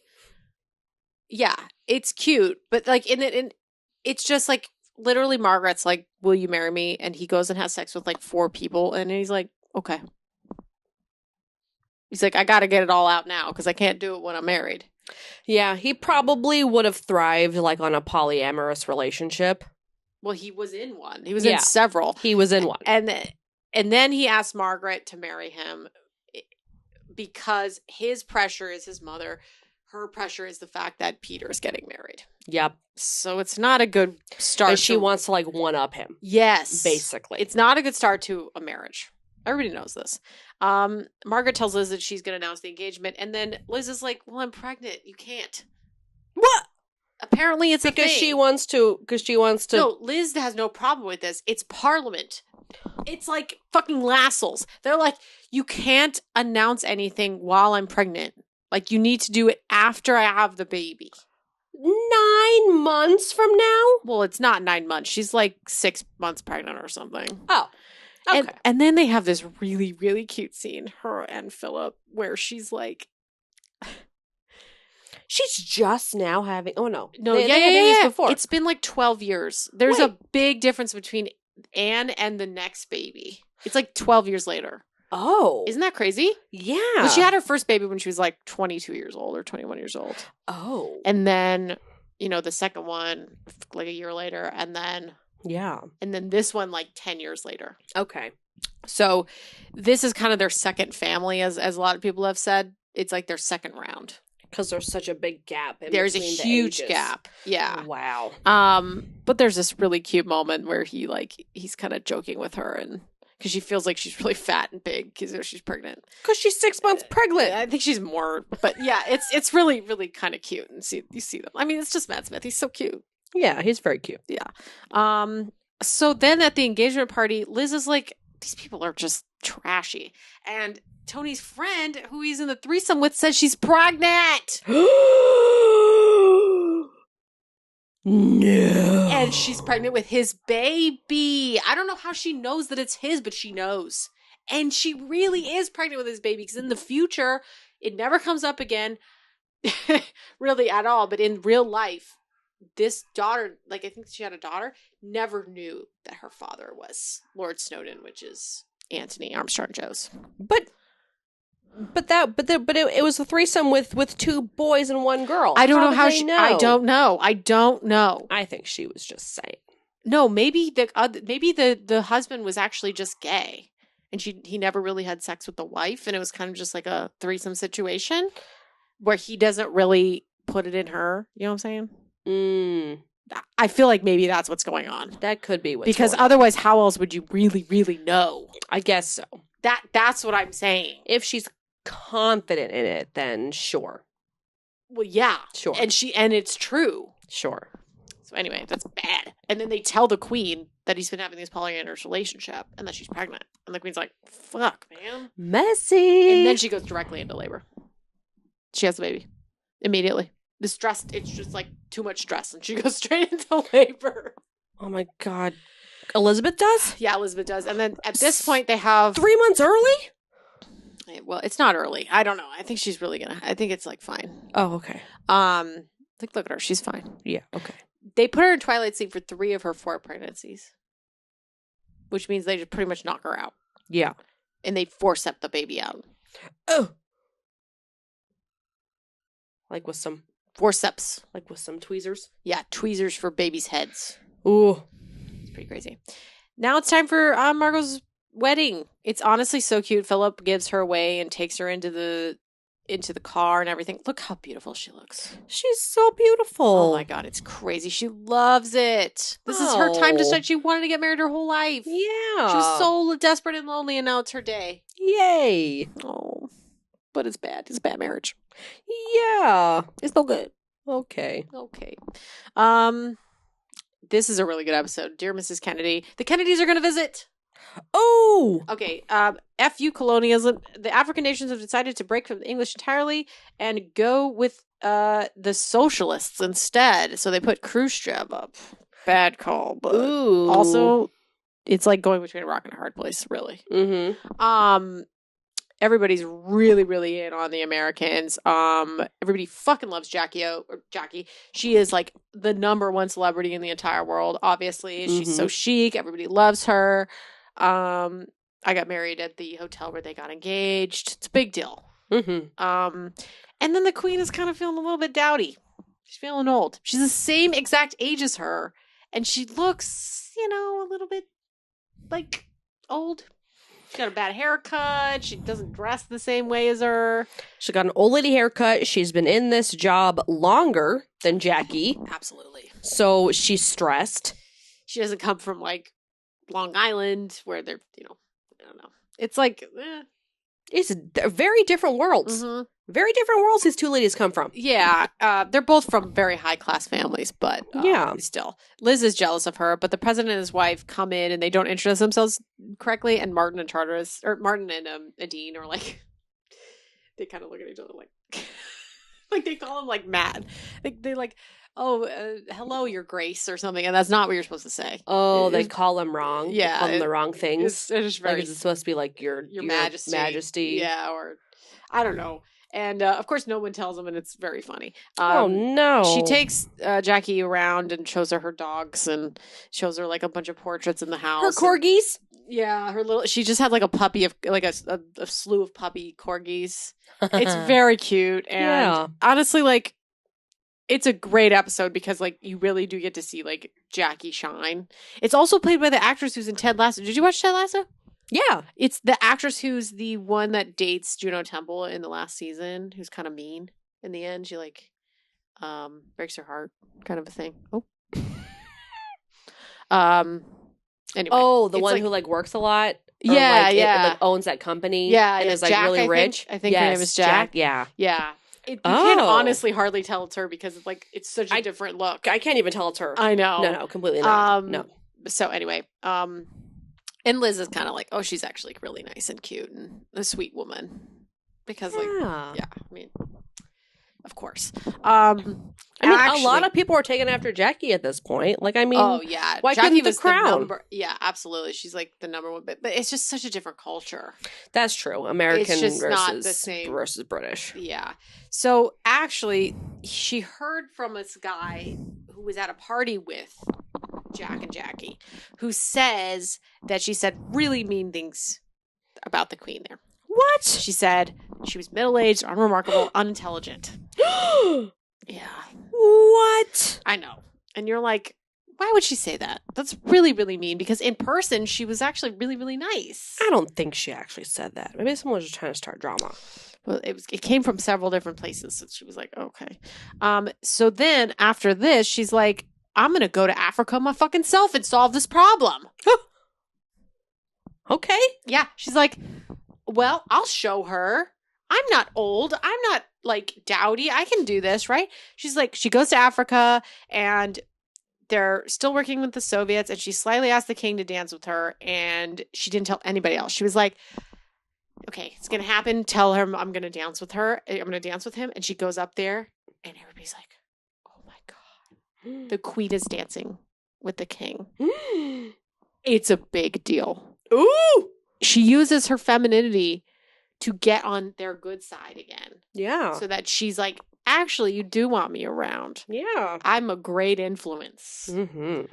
I'm not old and dowdy. And it's pretty epic. I'm with the times. Yes. And also, a king wouldn't be able to do this. No. Be able to ask a king to dance? Yeah. Like, that's not the same, right? Not on that day and age. Maybe in this day and age. Barely. Yeah. Barely. I mean, it's still not common for two men to be dancing on like a dance floor like this. Should it though? Yes. Oh, absolutely. Should it though?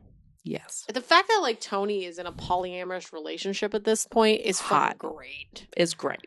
But getting one of them pregnant is not so great. Not ideal. Not ideal. Okay. That's not what that's not what the plan was. No, it's not the plan. So then Jack and Jackie have the queen is jealous of Jackie, but Jackie doesn't have a good relationship with her husband. Her husband cheats on her like fucking crazy. Everybody knows this. Remember that one episode of Mrs. Maisel when she goes and Jackie's there and she's like, does a joke about cheating or something, and then Jackie just bursts into tears. Do you remember that episode? No. Oh, she like goes to like this woman's club and does a stand up there, and then of course they don't invite her back because fucking midge. She does that, but so anyway, yeah, they don't have a very good relationship. But he's very abusive, emotionally, physically abusive to her. Yeah. Everybody knows this. They had a very bad relationship, and the Americans backed the building of the dam for them, which was nice. And then Jackie came back to England to literally apologize. She was like, okay, what happened was I did say those things about you, but also me and Jack were on barbiturates. Drugs. Oh. We were drugged. Oh, gosh. So she was like, I said it, and I shouldn't have said it. Like, it's like one of those things where it's like the sober thoughts are... What is it? The drunk thoughts are sober reality or whatever. You know what I mean? Yeah, yeah. Drunk words are sober thoughts. Yeah. I think it was kind of like that, where it's like, obviously she did not mean to say those things at a party with a bunch of people. And that's all she has to say. She's like, I shouldn't have said it. I was drugged. Yeah. And that's just bad of me to say that, obviously. But the Queen does kind of forgive her. She's in a really bad position. Okay. Well, that's nice. Then obviously Kennedy is shot. And it's really shocking. And she hugs her husband at night and is as sad as cute. And I visited that part of the street where that happened. You did? Yeah. In Dallas? Yeah. Oh my God. When did you go to Dallas? For a work event. I had a work event in Texas. So I flew there. I remember this. And after the event, I went out on the town. Saw the spot where JFK got shot. Yeah. And got very drunk that night. It was very fun. It was very fun. Yeah, this was a while ago. A long time ago. Yeah. Way before COVID. Then she writes the note, Dear Mrs. Kennedy. Oh, and she also puts all the flags at half-mast. That's nice. Which is not something that is done. I think it was done ever before. Simply is not done. Well, it just wasn't done for any other any other world leaders. Sure. It was just for UK leaders or whatever. Yeah. And it was like, or like the Pope. I don't even know. I don't even know. Not about even that. the Pope? I don't even think so. I literally was. I thought the Pope died. Like everyone put their. Well, they're not Catholics. They're Anglican. So why would they do that? You're right. I don't know. Yeah, they do it out of respect for Jackie. Right. So it's a nice episode because the costumes are amazing in it. You got to watch it. I couldn't put it all in here.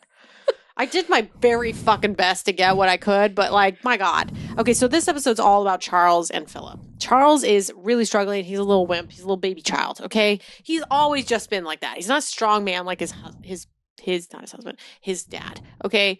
His dad wants him to be a really strong man. He's supposed to go to Eton, but he actually doesn't. But his uncle, Lord Mountbatten, obviously Philip's uncle, really, really treats Charles like his own grandchild. He loves him. He's like, I'm going to take you out, get all your little Eton costumes because you got to get like a little outfit. Look how cute. Look at this little blue and white pinstripe suit. It's so cute. That's so cute. But actually, Philip wants him to go to the school he went to, which is in Scotland, called Gordonston. And he's like, you got to go to Gordonston. I went there. Oh, bless you. Okay. He was super shy as well. He was coming from Germany, a broken family. He goes there, and this is the younger Philip. It's kind of basically flashing between his son and himself throughout the episode, and they have to do all sorts of crazy shit, like take frozen showers and run first thing in the morning and without shoes on, in the woods. Like, what? These boys are just getting put through the ringer. At one point, Philip gets thrown out a window because of bullying. It's bad. A window, and into the pond, and then nobody can find him. Oh no. It's bad. The principal of this place, the headmaster, he's just like a really hardened man. He's a hardened Scottish guy. He's just like, you boys are gonna be tough. You know, so it's a whole lot. It's a whole lot of just trial by toughness kind of situation. Yeah. Trial by how freezing could you get before you actually die. Yeah. It's not a good way to raise children. Yeah, he's like, I was really, really, really, like, I had a terrible childhood and this solved it. Basically, like, this made me into a man.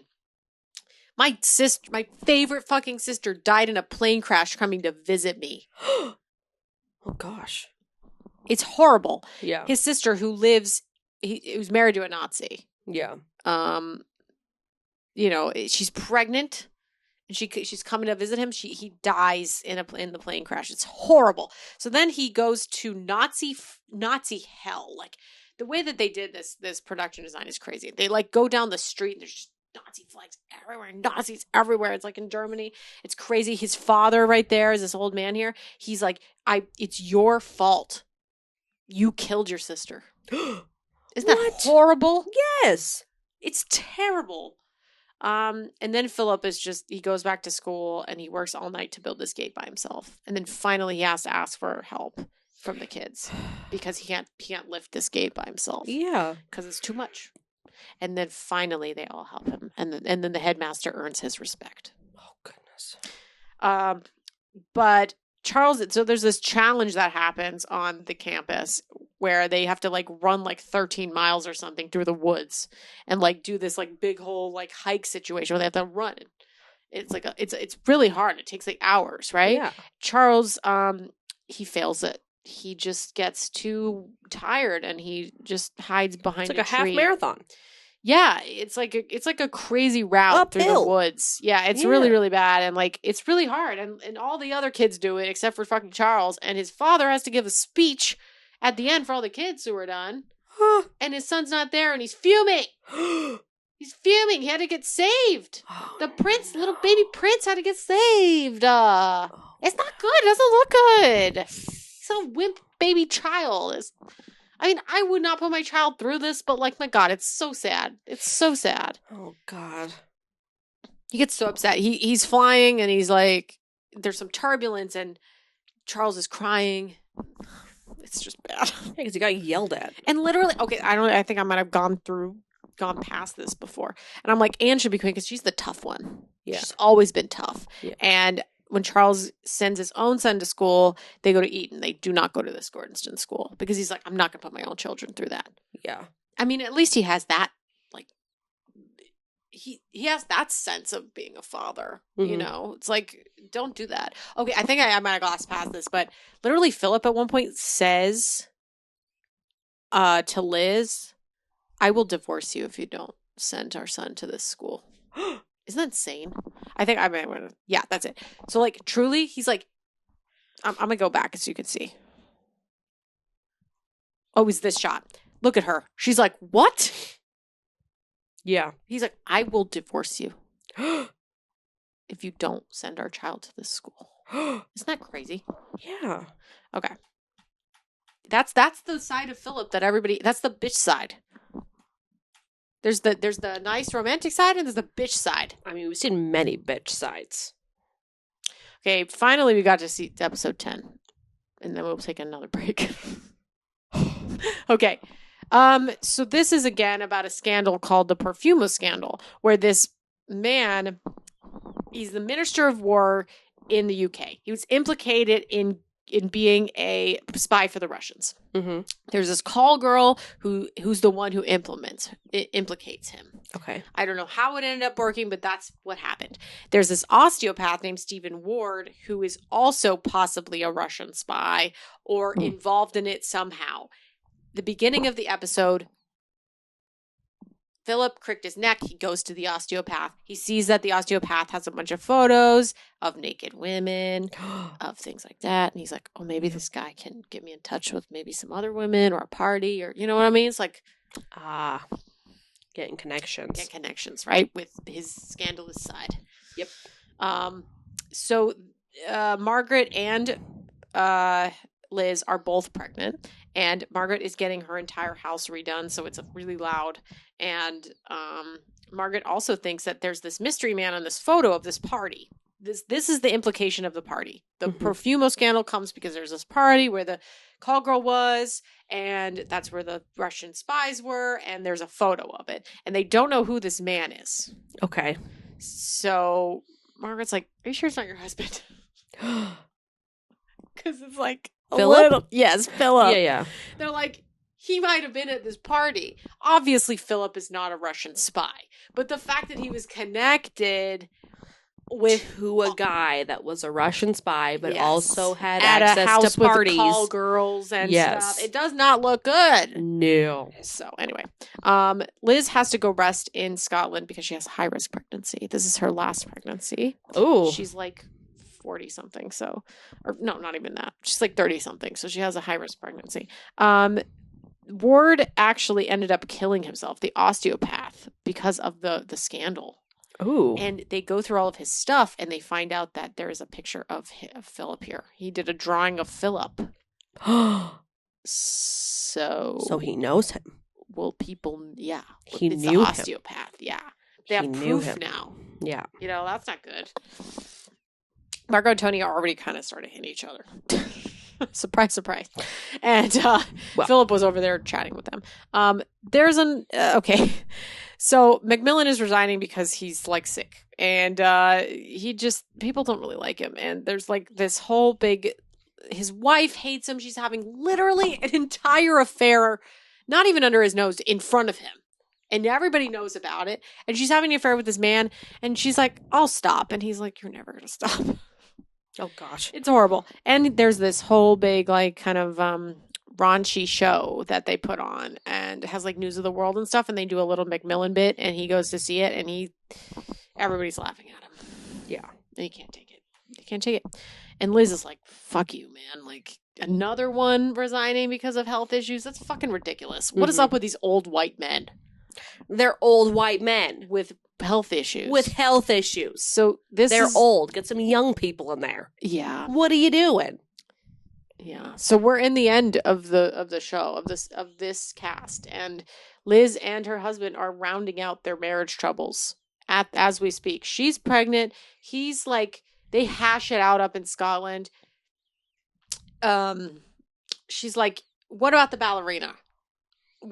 Did you have sex with this woman? And he doesn't say that he didn't have sex with her. Yeah. The ballerina at the beginning of the season? Yeah. And then he literally just grovels. At this point, you should. And she kind of accepts grovel. Him. And she holds his head. Because they can't get divorced. Like, they've said this many times. Like, it would be impossible. It would be bad. Mm-hmm. So they need to be in a situation where the two of them have a truce at all times. Yeah. And she doesn't always bring up how upset she is with him. And she just kind of just accepts him. Okay. It is what it is. Yeah. But he really grovels. And then she gives birth without twilight sleep, and he watches the whole thing. And so, like, he does love his wife. And it's like, he watches her, and she gives birth, and he's like, I love you. Like, you're my wife. You're my queen here. Like, everything about you is amazing. Like, she gave birth, right? He's never watched that before. No. It's a miracle. Yeah. Okay? Anyway, And I think he like has a tear in his eye as well. And then there is a family photo, and we're saying goodbye to everybody. It's they're all wild. There's babies. There's people everywhere.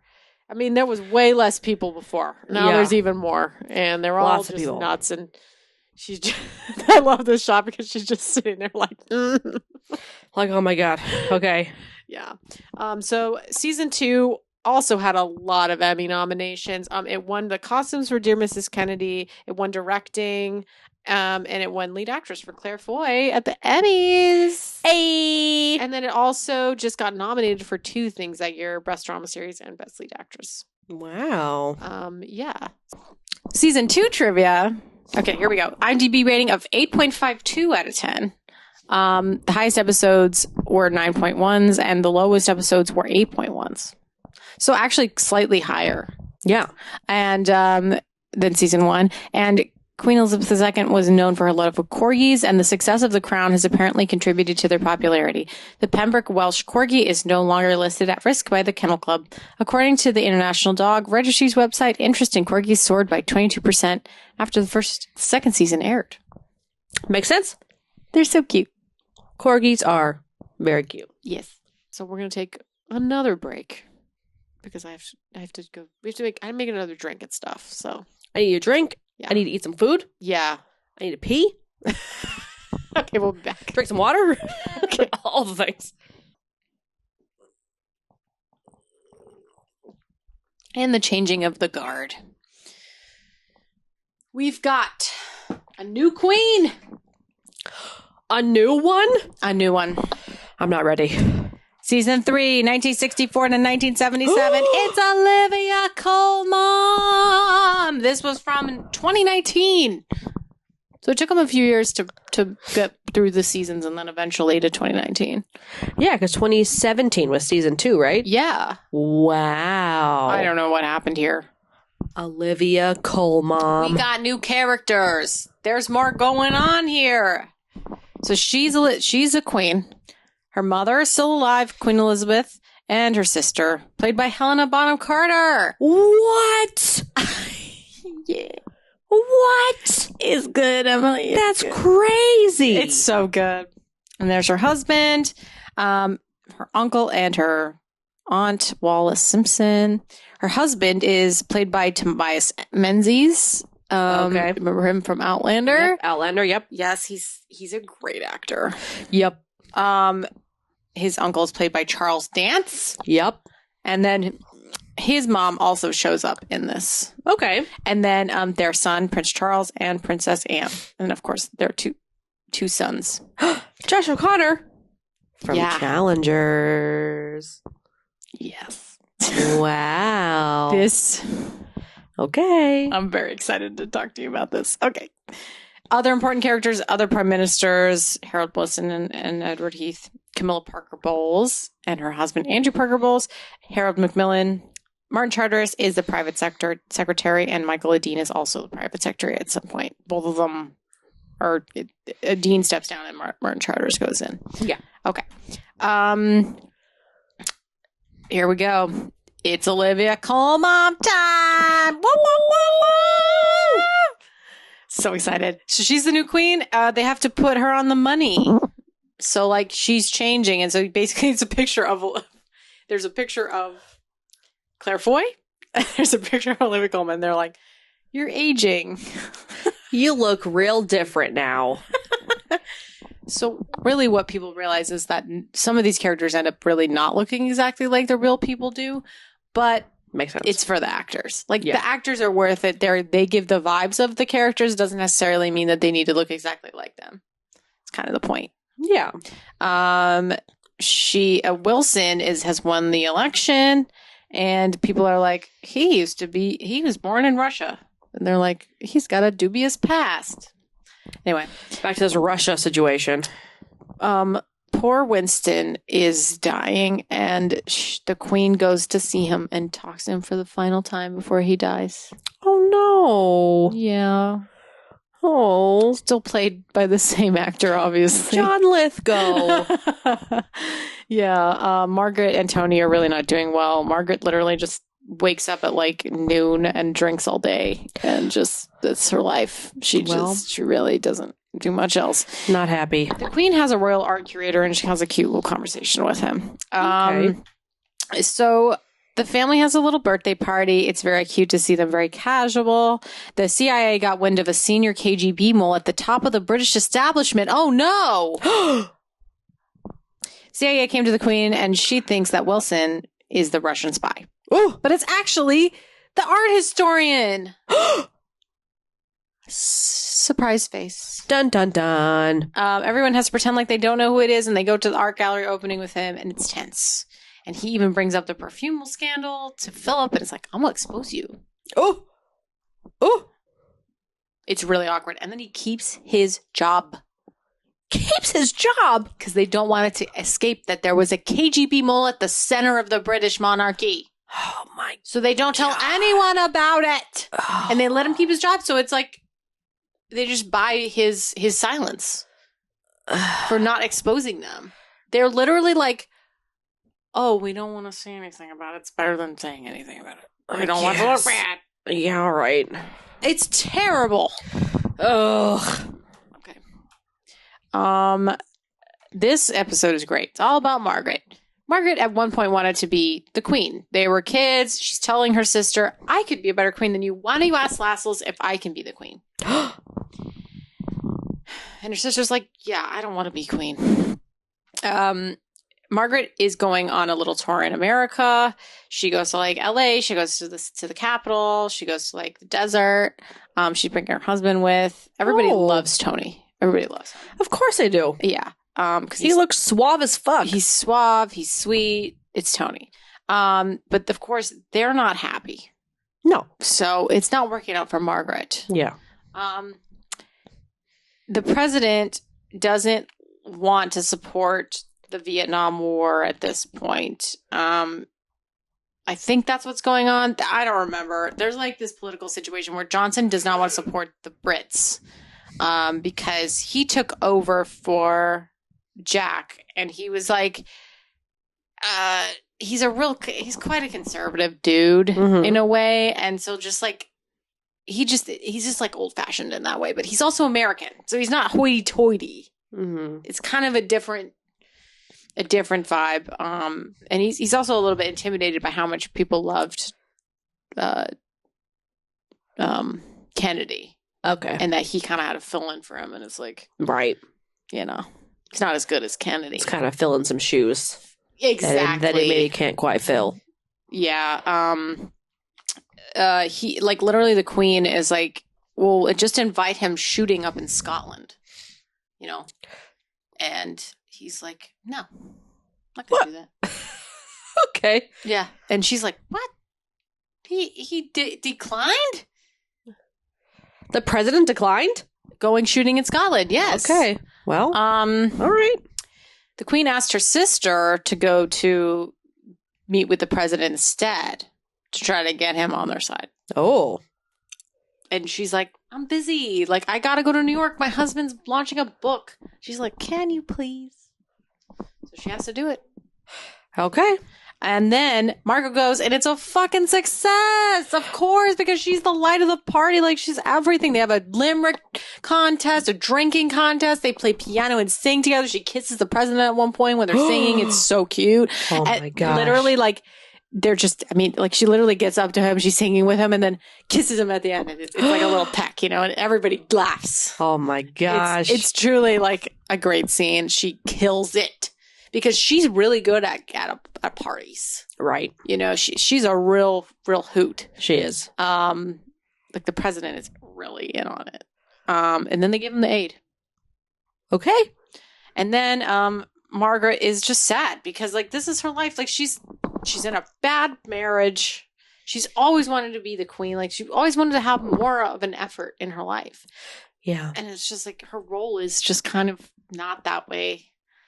And it's just, what else is there to do but drink and party? Yeah. I mean, it's like she was the secondary, but then like it's not even like the secondary is needed. Mm-hmm. But it's like she's still the secondary. It's always harder being number two. Yeah. Yeah. So, like, she literally goes up to Lascelles when she's a kid and she's like, can I be queen? And Lascelles is like, no. No. Because Lascelles is, say it with me, a villain. A villain. I was gonna be like, a little bitch. A little bitch. I mean, he is, but he's also the villain of the series. He's a villain. All things start with how Lascelles sucks. He's it simply isn't done one. Yeah. Okay, this episode is the best episode of the series. It's so sad. There is a coal tip that falls on this city. It's a mining disaster. So they build up all these coals in Wales on this mountain here, overlooking this city, Aberfan. Yeah. And at one point, I don't know, something stops it. Something makes it, I think there was a lot of rain. And the sludge and all of the coal like thousands of tons of coal smash into the city, killing like a lot of people, including a school. And there's a scene in the show where they literally just see the kids in the classroom with their teacher, and the kids are like, they can hear the rumbling, and the teacher's like, get underneath your desk, and they get buried. That doesn't help you It's horrible. in this situation. It's really, honestly, so horrific. So why was all this coal piled on top of a mountain? That they shouldn't have done that. Okay. So the queen is like, oh, that's horrible. You know, everybody's like, that's horrible. The prime minister was like opening a supermarket when they tell him. He goes to check it out. Tony goes to check it out. The queen's like, well, I'm not going to go. But of course she makes like a little statement, but she's not like, I'm going to go visit. What? Okay. Okay. I mean, And then, you know, it actually is the coal board's fault that this happened, because they really should have been monitoring how high this thing gets. this coal pile. It's bad. Like, there's a reason why you're not supposed to let these things get high, because the sludge, if it rains, it'll go through the coal and break it down, and then it fell right on the fucking city. Yeah. It's really, really bad. So the prime minister wants to go, and she just doesn't. She's like, it's going to be too much of a public display. That's how she feels about everything. I know I've said this before, but the queen is always very, very, very much into let's do nothing. That is the number one theme of this show, is it's best to just do nothing and then just let it just ride it out. Which in a lot of instances, that's not the right way to go. Right. They still try to do that today, and it still doesn't work out for them. So it's like really, really, really hard, because they've never learned, know things, and they want to see. Even she just feels that you care. Yeah. That you care that something terrible happened. I mean, it's she does, but it's like, it's kind of a weird double standard. no, there's a lot, and that's what this show explores, absolutely. So anyway, this is definitely one of those moments where it's like very clear. Philip goes, and they're crying for all their kids, and they sing a song, Yeah. a Welsh song, like, look at all these little coffins. All little kid coffins. It's really sad. 116 children dead. 116? Okay. It might have been people and children. Horrible. Oh, wow. The queen goes finally, because the newspapers are like, girl, come. And she's like, okay. She like literally goes and just like squeezes out a fake tear. And she tells the prime minister later that it was just like, I had to just put on this display of something that I just am not comfortable with doing. You know, the British are like so incredibly like, they keep it all inside, you know? Yep. And like, they don't show it to the public, at least. But of course she like had to. It was like performative for her. Yeah. So she hated it. Well, because a lot of her like role is to just be performative. Unfortunately. Well, that's what it turns out to be, for sure. Yeah. In her mind at this point, she's just she just like comes in whenever she feels like it, kind of thing. Like, people see her at Christmas time. In the new year. And then, yeah, it's just like they see her sometimes, but like she's not like, you know, she can't be showing herself too much, because otherwise it'll be just like too much. Yeah. But obviously that changes throughout, like, as you know, in the new era, obviously. But yeah. Anyway, she does come home, and she met with like the visit, and then she kind of cries when she's listening to the song that they're all singing for the crying kids. Yeah. For the dying kids. Okay. Then this episode is about Philip's mother. She is in the nunnery in Greece. She's also a major smoker. Philip's on the tour of North America for 18 days, and people ask him why he's not a king and why he's just a prince, which is literally exactly what you asked me earlier. And it's not a very nice thing to ask him, because of course he would really like to be the king. Yeah. That's just not how it works. No. I think you have to have been like, I don't know why like Queen Mary was the queen, but like you have to be like crowned a king or queen, right? And so like it has to be like given to you. Can't just bestow upon you unless it comes to you through your parents, like rights. Right. There is a journalist that is a British journalist, and he works for The Guardian, and he's watching Philip talk about this downsizing for the sake of the economic crisis, and he wants to have a big front page thing say about it to get the royal get rid of the royals entirely. Oh. Basically, the royals are like, we actually deserve more money, but they're in like a recession, so it's kind of like, why are you asking us for more money when you don't deserve it? Plus, we're all really in a recession right now. Yeah. So Merlin is gonna do something about that. I was gonna say, is that Colin? Yeah, it's him. Colin, what's his name? Merlin. Colin is right. Colin something.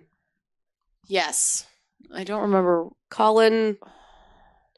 Okay, let's just keep going. I don't know. Morgan. Colin Morgan. Oh my God, you really got that. And also, it's funny because the creator of the show, Peter Morgan, is the creator of the movie The Queen, which when we watched The Queen, I was like, oh my God, he's the creator of this show, because it's very, very similar to the show. Yes. It is like exactly the same way. Like the dynamics between the characters and the drama, because they have to figure out what really were these closed doors conversations like. Yeah.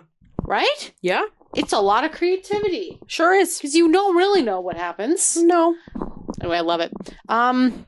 Princess Alice tried to sell her sapphire in Greece, and the feds ended up finding her. Oh. They didn't know where she was, and they were like, oh, she's here. She's in a nunnery. Okay. The royal family is making a documentary to show off who they are, to be more relatable. And okay.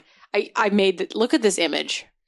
Look at how hilarious Margot and Liz look in this picture. Yeah. This is their reactions when they're like, you should have a documentary made about you. Oh. Like, no. No. Philip also wants his daughter to be kind of like the head of it, because people like her, because she's part of the new generation. People do like Charles, but like Anne is a little bit more palatable than Charles, because Charles is a little bitch. So, theme, little bitch. Yeah. The grandma comes. She's brought by Martin Charteris over from Greece, because there's a coup over there. It's a bit unstable. They're like, we have to bring mom back. So they bring her back to the palace, but Philip doesn't even see her. She's only greeted by the queen and Anne. And Philip kind of has like this kind of recurring situation where he just thinks about how hard it was for him. His mother was taken by an ambulance to an asylum when he was just a kid. And he didn't really have a good relationship with her. Mm-hmm. And like, she was declared like insane a few times. Oh. So that's not good. No, it's not good. She's called Yaya. Yep. Yeah. She looks like a Yaya. Yeah. The documentary is seen through their ardent pleas to be paid more. So most people do not react very well to this, because they're like, pay us more. We're cute. You love us. Right? Right? Right? No.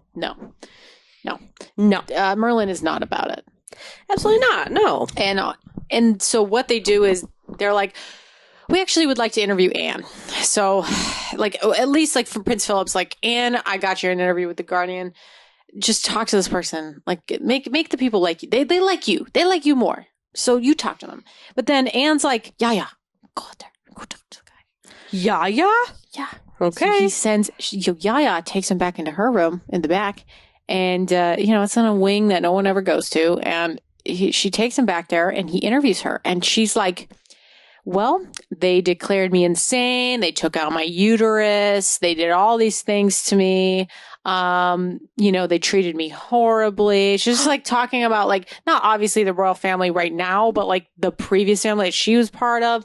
And just the fact that, like, there's a lot going on with this woman that no one ever has talked about before. Right. And she loves her son very, very much. And, she just has this, like, it's like, she's like the bygone era of like and she's a nun. So it's like, yeah, she's like very devoted to Christ and everything. And it's like a very like,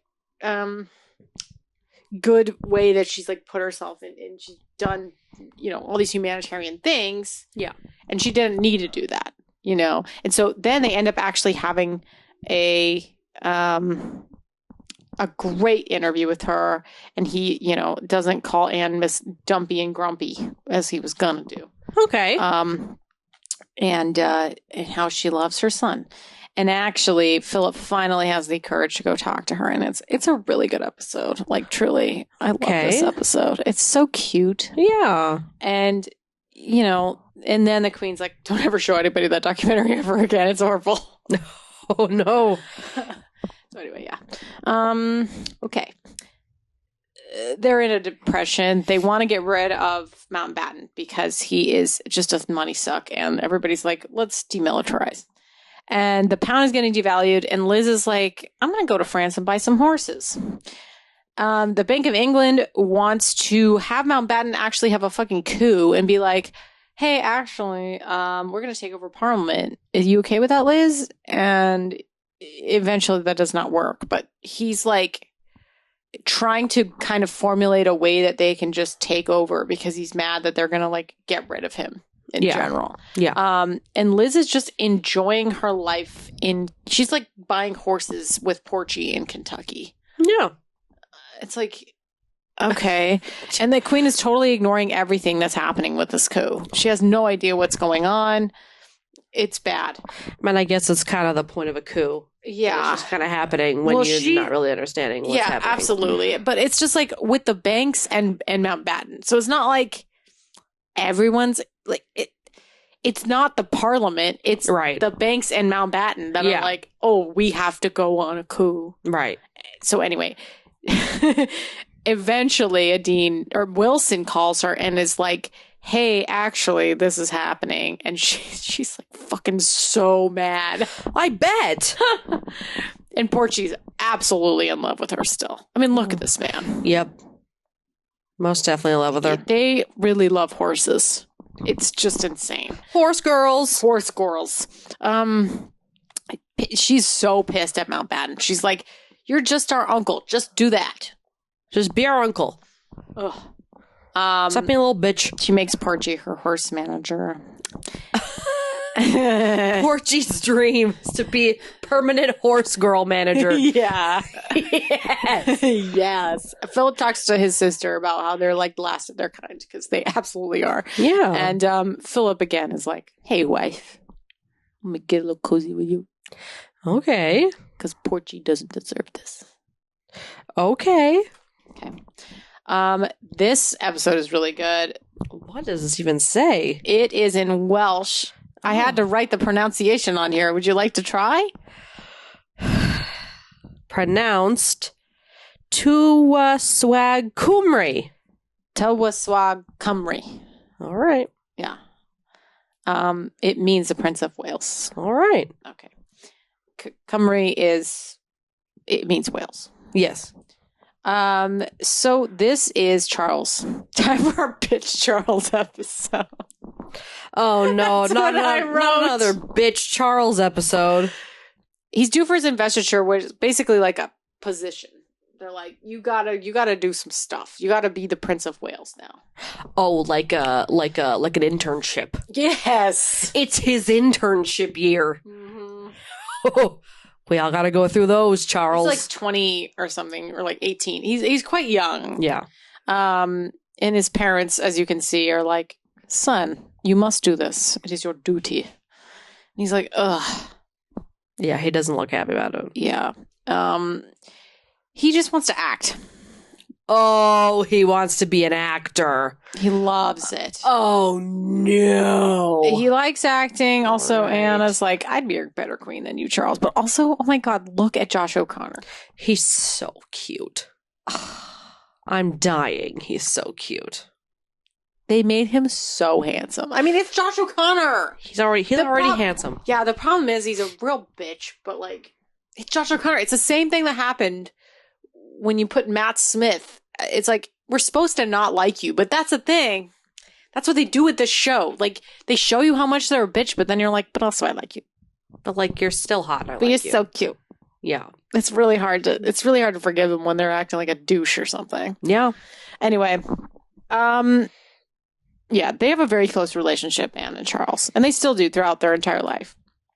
So then he goes to Wales, and he has to be tutored by this guy who hates the monarchy, who's speaking Welsh as, most of the time, and it's like his way of life. Like a lot of people in the UK and everybody who is not British feels like the British are just stomping on everybody and just being like they're, you know, they're the ones who just try to impose their culture on cultures that already exist, right? And that's absolutely what happens. So like this is the same situation with Wales. Yep. And the Welsh tutor is like, no, I don't want to fucking do this, but he has to. Yeah. Because he's like the leader of the Welsh in the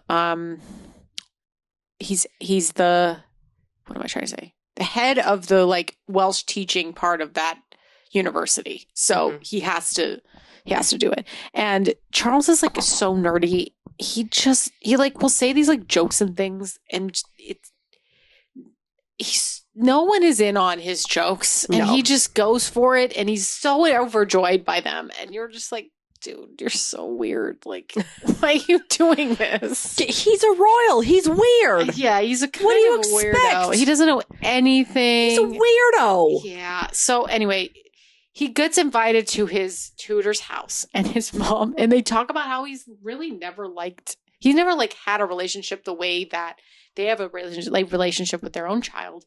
And it's like he's like a young child, and they have a lot of love in their family. Okay. And he's like, oh, I've never done this before. I've never had like dinner with my parents like this. You know, it's not like we have to wear a suit or something.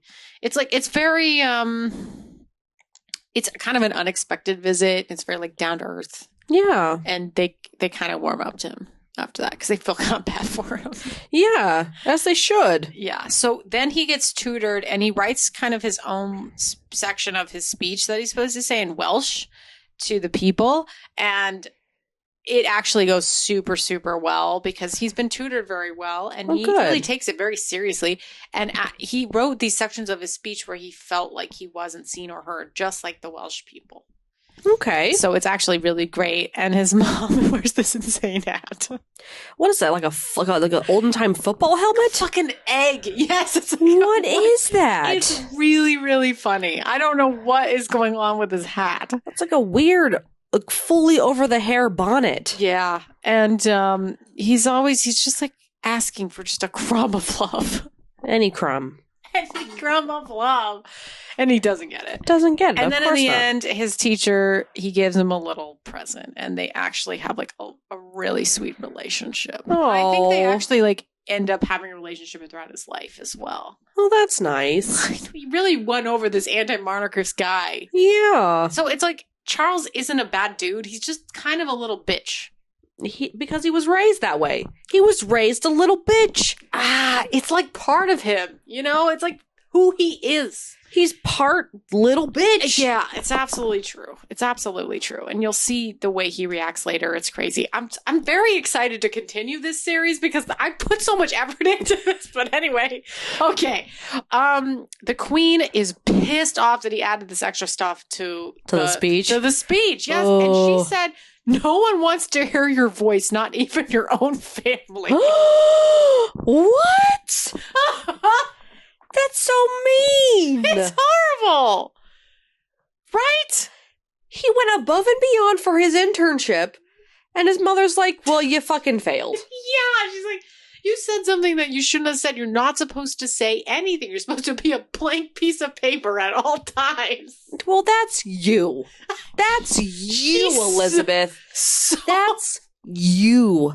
It's true because that's how she survived. It's like you're a blank, soggy piece of paper. Exactly. Soggy piece of Olivia paper. Colman plays this soggy piece of paper so well. I love you, Olivia Colman, but Elizabeth, you are a soggy piece of paper. Yeah. Okay. Here we go. Episode 7, Moon Dust. This is all the Liz and Philip's midlife crisis episode. Okay, that's he hasn't already had this. No, he hasn't. They're watching the astronauts, and then Liz is like, "Oh, I actually said I would etch my message on the lunar landing disc." Casually. Oh, she like says something like, "Oh, it's like something like greetings from from Earth or something." Very, very generic, obviously. She wrote something on the lunar landing disc. Yeah, that like got left on the moon. Oh, isn't that cool? That's fun. Yeah, she's just like, oh, actually, they asked me about this, and Philip like is obsessed with space, the space stuff. Yeah, of course he is, because they're like going up there. He like watches them, launch the rocket and stuff. He's like totally in on it because he feels like they're doing something with their lives. Yeah.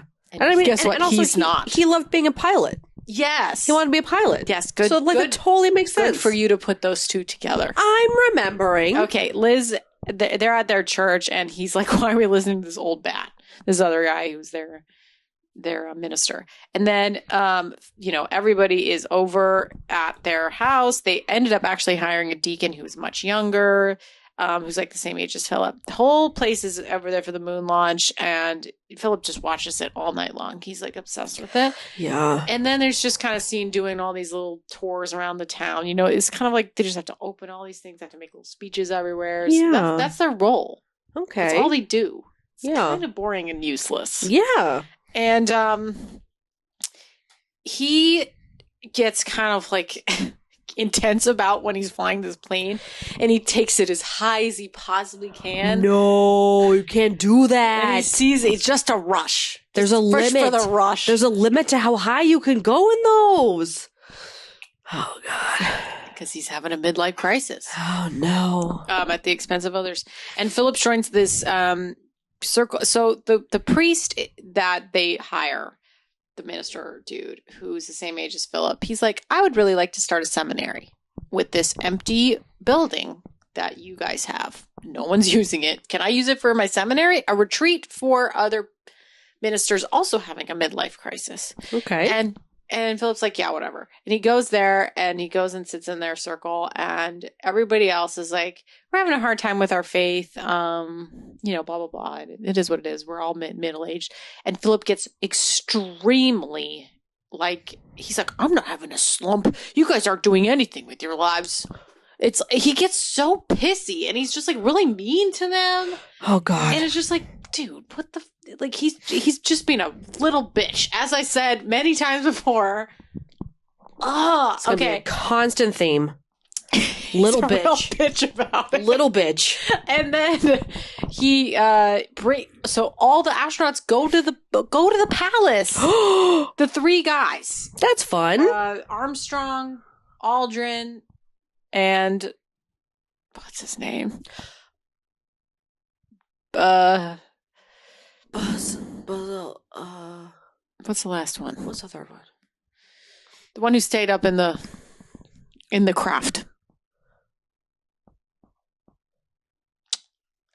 Nope. I'm not going to think about it, but Nope. that guy's just as much of a hero as Buzz Aldrin and Armstrong. Yeah. Because he was like on the other side of the moon by himself in a spacecraft. Right. The loneliest man in the universe. Right. For like 24 hours or something. Yeah. Isn't that crazy that man had to do that? That's insane.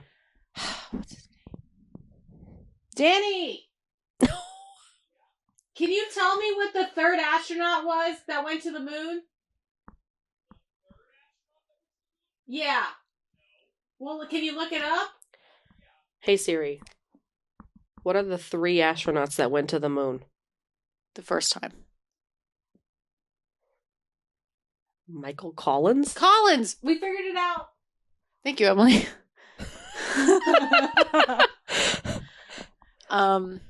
Yeah, Michael Collins. So all 3 of them go, as you can see here in this picture, and they have like they have a cold. All 3 of them? They have a moon cold? Yeah, they have a moon cold. They have a moon cold. And they get to Buckingham Palace, and like they're gonna give everyone the space cold. Philip asked specifically to have 15 minutes alone with them because he's having his midlife crisis, and he's like, these men are gods. They're incredible people. He just needs to have like his bro time. He's like, I want to talk to them about what it feels like to actually accomplish something. Yeah. That's literally what he's saying. And they're much younger than him. But he's like, okay, they're really cool. I really want to talk to them. And once he starts talking to them, he's like, what was it like up there? And they're scientists. They're all like, well, a little chilly. And we were doing what we were supposed to do. And then they say this like little thing where he's like, did anything crazy happen that you didn't expect? And he goes, well, we were hearing this sound, and it turns out it was just like the condenser. Ha ha ha. It's like not funny. It's like science stuff, right? Yeah. And it's like, it's not it's like It's not what he wanted to it's hear. not what he wanted to hear. He wanted to hear like some great adventure story of adrenaline and like some moon aliens. Like Yes. he wanted to hear all that shit. Exactly. He wanted to hear what it felt like to be a man on the moon. And of course it was like an amazing feat for them, but they're also scientists. They don't think the same way as other people Very do. logical. Yes, they're extremely logical humans. They're not like fantastical. They're not like romantic about like space. They're very to the point, very scientific, very logical about their mission. Yes, like most of the people who have been to space are like that, because how else are you supposed to get that far in life where you end up going to space? Like you need to have that very, very, very logical kind of point of view. You have to be a very specific type of person, absolutely, to go to space, and I am not that person. No, and I'm terrified. No, of space. I would never do that. Absolutely not. Okay. Anyway, so they're sneezing and they're also just like really excited that they're in Buckingham Palace. They're like, okay, so what's it like living in here? Isn't it like so fun? It's the grandest place we've ever been to in our whole lives. Like, it's so cool, right? It's so cool. And then Philip's like, oh. Well, because they've never been in a palace. They've just been in a lab. Americans. Like, they're Americans living in a lab. And like, they've probably been to like the White House maybe, but like, that's it. And then it's like, they're like treating Buckingham Palace like it's better than the fucking moon. Yeah, because it probably is. Yeah. I mean, it's fine. It's just they've never seen this before. Anyway, it's pretty crazy. And okay, so then Philip goes back to the pre-circle. He says, "I'm sorry for being such a dick," and that's it. Sorry that was so long, but I just like there's so much to say. Some episodes have a lot of stuff to talk about. Yeah, there is. So David is getting blood tests. He's dying. He's quite old. He's looking real old.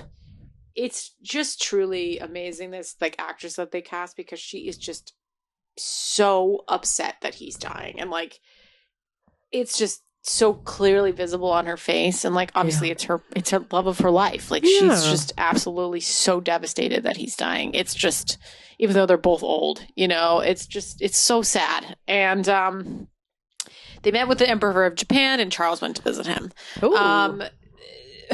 We're introduced to Camilla and her husband because they go to get a drink at a bar, and then her husband, who's not her husband yet, goes to a party where Anne is there, and they have sex. Isn't that crazy? What? Anne gives him the sexy eyes, and then the next episode is her waking up in bed. What? Or next scene. Like, isn't that crazy? Yeah. Anne had sex with him. Yeah. It's what? Okay. Anyway, then Camilla is cheering on both of the guys that she's into, which is Charles and Andrew. Okay. And Charles tells Mountbatten that, and they're playing polo. And then Charles tells Mountbatten that he's interested in Camilla. Yep. And Mountbatten's like, okay, buddy. Okay. Then there's another prime minister. A dean finally retired. And now Martin is finally the Queen's secretary. Oh, God. Philip didn't even know what a dean was. I was like, what? Oh, great. Okay. Camilla and Charles have a dinner together where he expresses that he tells there this like rhyme or something about this dangling man, because he has so many thoughts and ideas as a young person, and he just wants to express them. Yeah. But he can't actually express them because he's the Prince of Wales. Right. It's like, again, you can't actually be who you want to be. No. Your life is a jail. Yeah. So, he tells her this really serious thing, and then all of a sudden, he gives her this prank invitation thing. Like, it's it's not an invitation. It's a prank envelope. And she opens it, and it explodes in her face, and they both laugh. Okay. It's a joke. Yeah. And she's so into it. Good. I mean, she is absolutely obsessed with him. She's like, oh my God, that was so funny. It's hilarious. So she gets his stupid humor. Oh, good. At least someone does. Yes. Okay. the Queen is doing a little tour of France for this European Union situation. And then they're like, hey, you want to go visit your uncle? You may not ever get to talk to him ever again. He's dying. And she's like, Because like you weren't there when your dad died. So like maybe you should be there when your uncle dies. Yes. And she's always had a soft spot for her uncle. Always. Her uncle used to call her Shirley Temple. Because of her, like, she had, like, ringlets when she was a kid. Okay. And always, I didn't really get into this before, but David and Wallace were really, really bitchy about the royal family. They hated them. They were like, everybody sucks. They had all these little snarky nicknames for everybody. Sure. And they were just like, they're just terrible. Everything's so snooty and horrible. They're really bad people. And they had all these really, really bad nicknames. But for the Queen, it was just like Shirley Temple. Yeah, Shirley Temple. Yeah. So it was cute. Okay. That's a cute nickname. She talks to him and he's like, I don't think your son would be a good king because we talk a lot. But also he's really into Camilla. Yeah. Like he's like, I see a lot of myself in your son. Mm-hmm. Which is Charles. Mm-hmm. Foreshadowing, Emily. Mm-hmm. Do you remember that Charles just became king? Like 2 years ago? A year ago? Do you remember that? It was a year ago. Oh. Her son just became king a year ago. The really old guy? Yes, King Charles, who's the king right now. Josh O'Connor. Is king. Yes, he is. And he's really old. Yeah, he's pretty old. He's pretty old. He's like 2 breaths from dying. Well, no, but like... No, but yes. Okay. That's what I'm saying. Oh. She was queen until she died. And she died at like 96. Right. So, I'm just think about that, okay? He really likes Camilla. He says, forgive me sometimes, and she says, thank you for this life. It's quite sweet. Okay, we're almost done, Emily. We're going to do this with this first part. Imbroglio. Everybody fucking hates Charles. Again, David died. Everybody's gathered together. Wallace gives Charles a special pocket watch of his uncles and warning him not to trust his entire family. And he's like, follow your love, buddy. Oh, God. Okay. Guess what? He doesn't do that. And he feels like he's replaced his uncle as no one likes in the family. Oh, God. Absolutely. No, it's a mess. The miners are striking. Charles is sleeping with Camilla. Philip says you don't love a girl like Camilla Shan. She's a welcome distraction for Charles being in the Navy. He's in the Navy now. It's part of his job. He has to be in the Navy. But he's really in love with Camilla. I mean, but Camilla is dating also Andrew. Still. Oh, okay. Ugh. Okay. So he's off on his thing, but she's not like 100% in. Like, she's kind of one foot out the door situation. Like, she's with Andrew and it's like. Ready to leave either at any point. Yeah. Okay. But like, it is what it is. So what happened is, there's bad blackouts. Charles loves Camilla. He really wants to marry her. So he tells Dickie, and then Dickie tells the Queen Mother, and the Queen Mother invites the parents of both Andrew and Camilla over to her house. And she's like, you have to get your children to marry each other right now. To marry each other. Yeah. They have to be forced to marry each other. Oh, God. So that Charles doesn't marry her. Right. And they're like, okay. Can you believe? The meddling. This lady, she is the one who single-handedly destroyed this family. It's fucking crazy. Yeah. So anyway, she goes, her and Lascelles. Ugh. So she does this. Can you believe? Okay. I mean, I can, but like, it's crazy. Drink.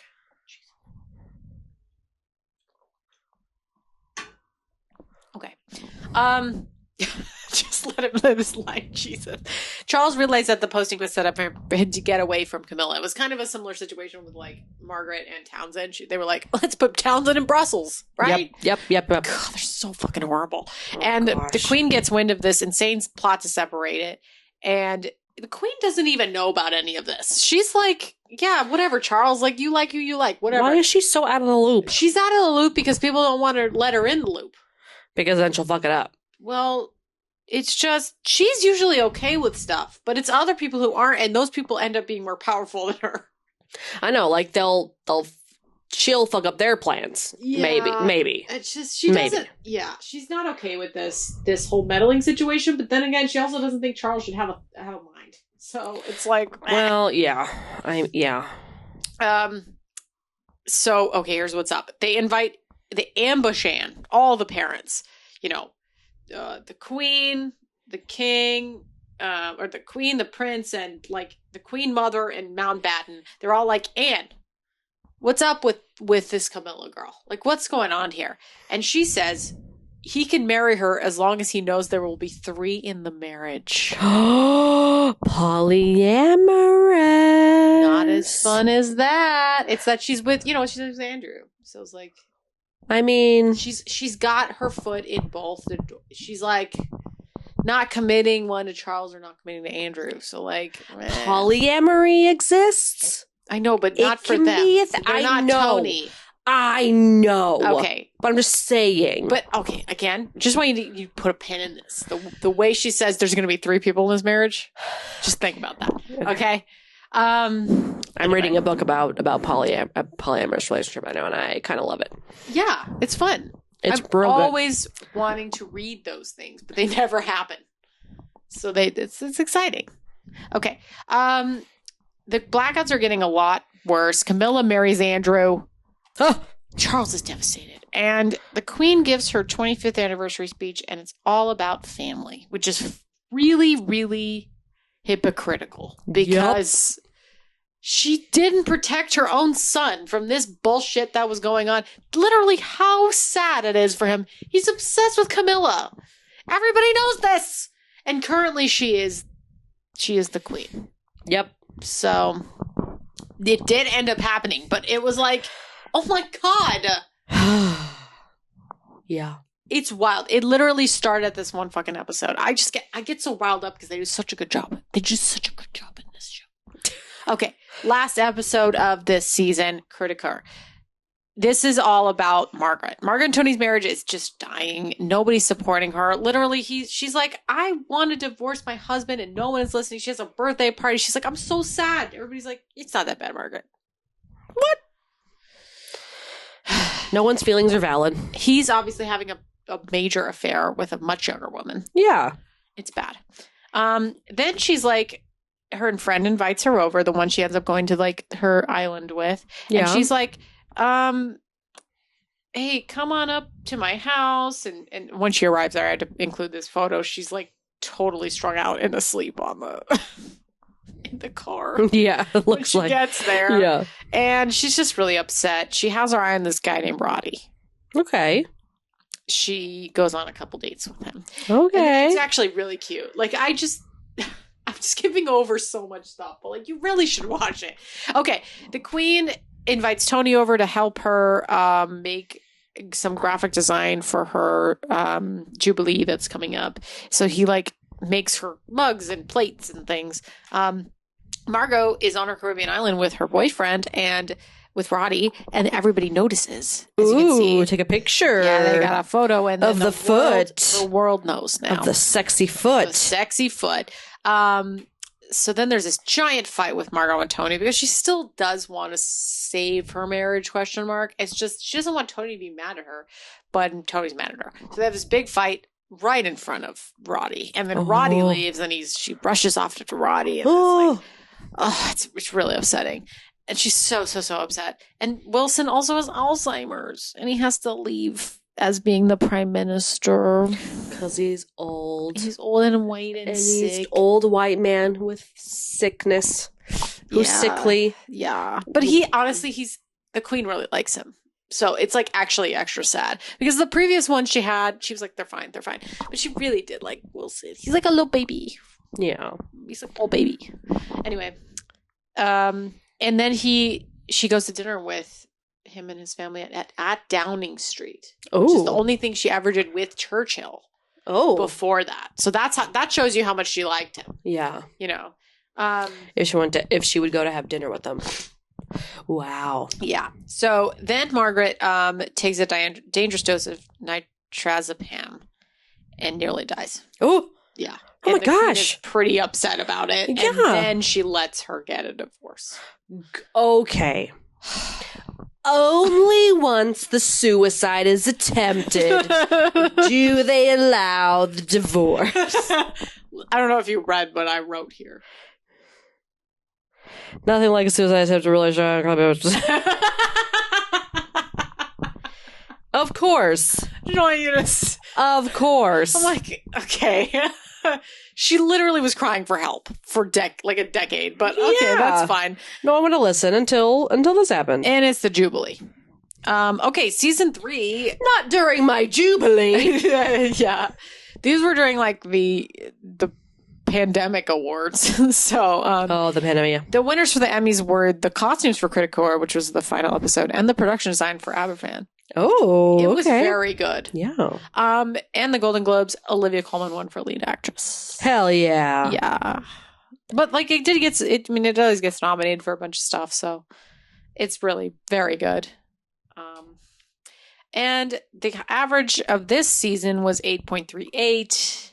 The highest episode rating was 9.3, which is Aberfan, which I actually think is one of the highest of the entire series. I think it is. Yeah, I actually right now. Yeah, no, I'm pretty sure it is. And Aberfan was very good. And the lowest episode rating is 7.9 for Olding, which is, I mean, it's still pretty okay. Still That's pretty great. good. Yeah. The Wikipedia page for Aberfan averaged around 1,500 visitors a day with The Crown Season 3 and has since been viewed 2.1 million times, including a peak of 266,000 times on the day after the episode premiere.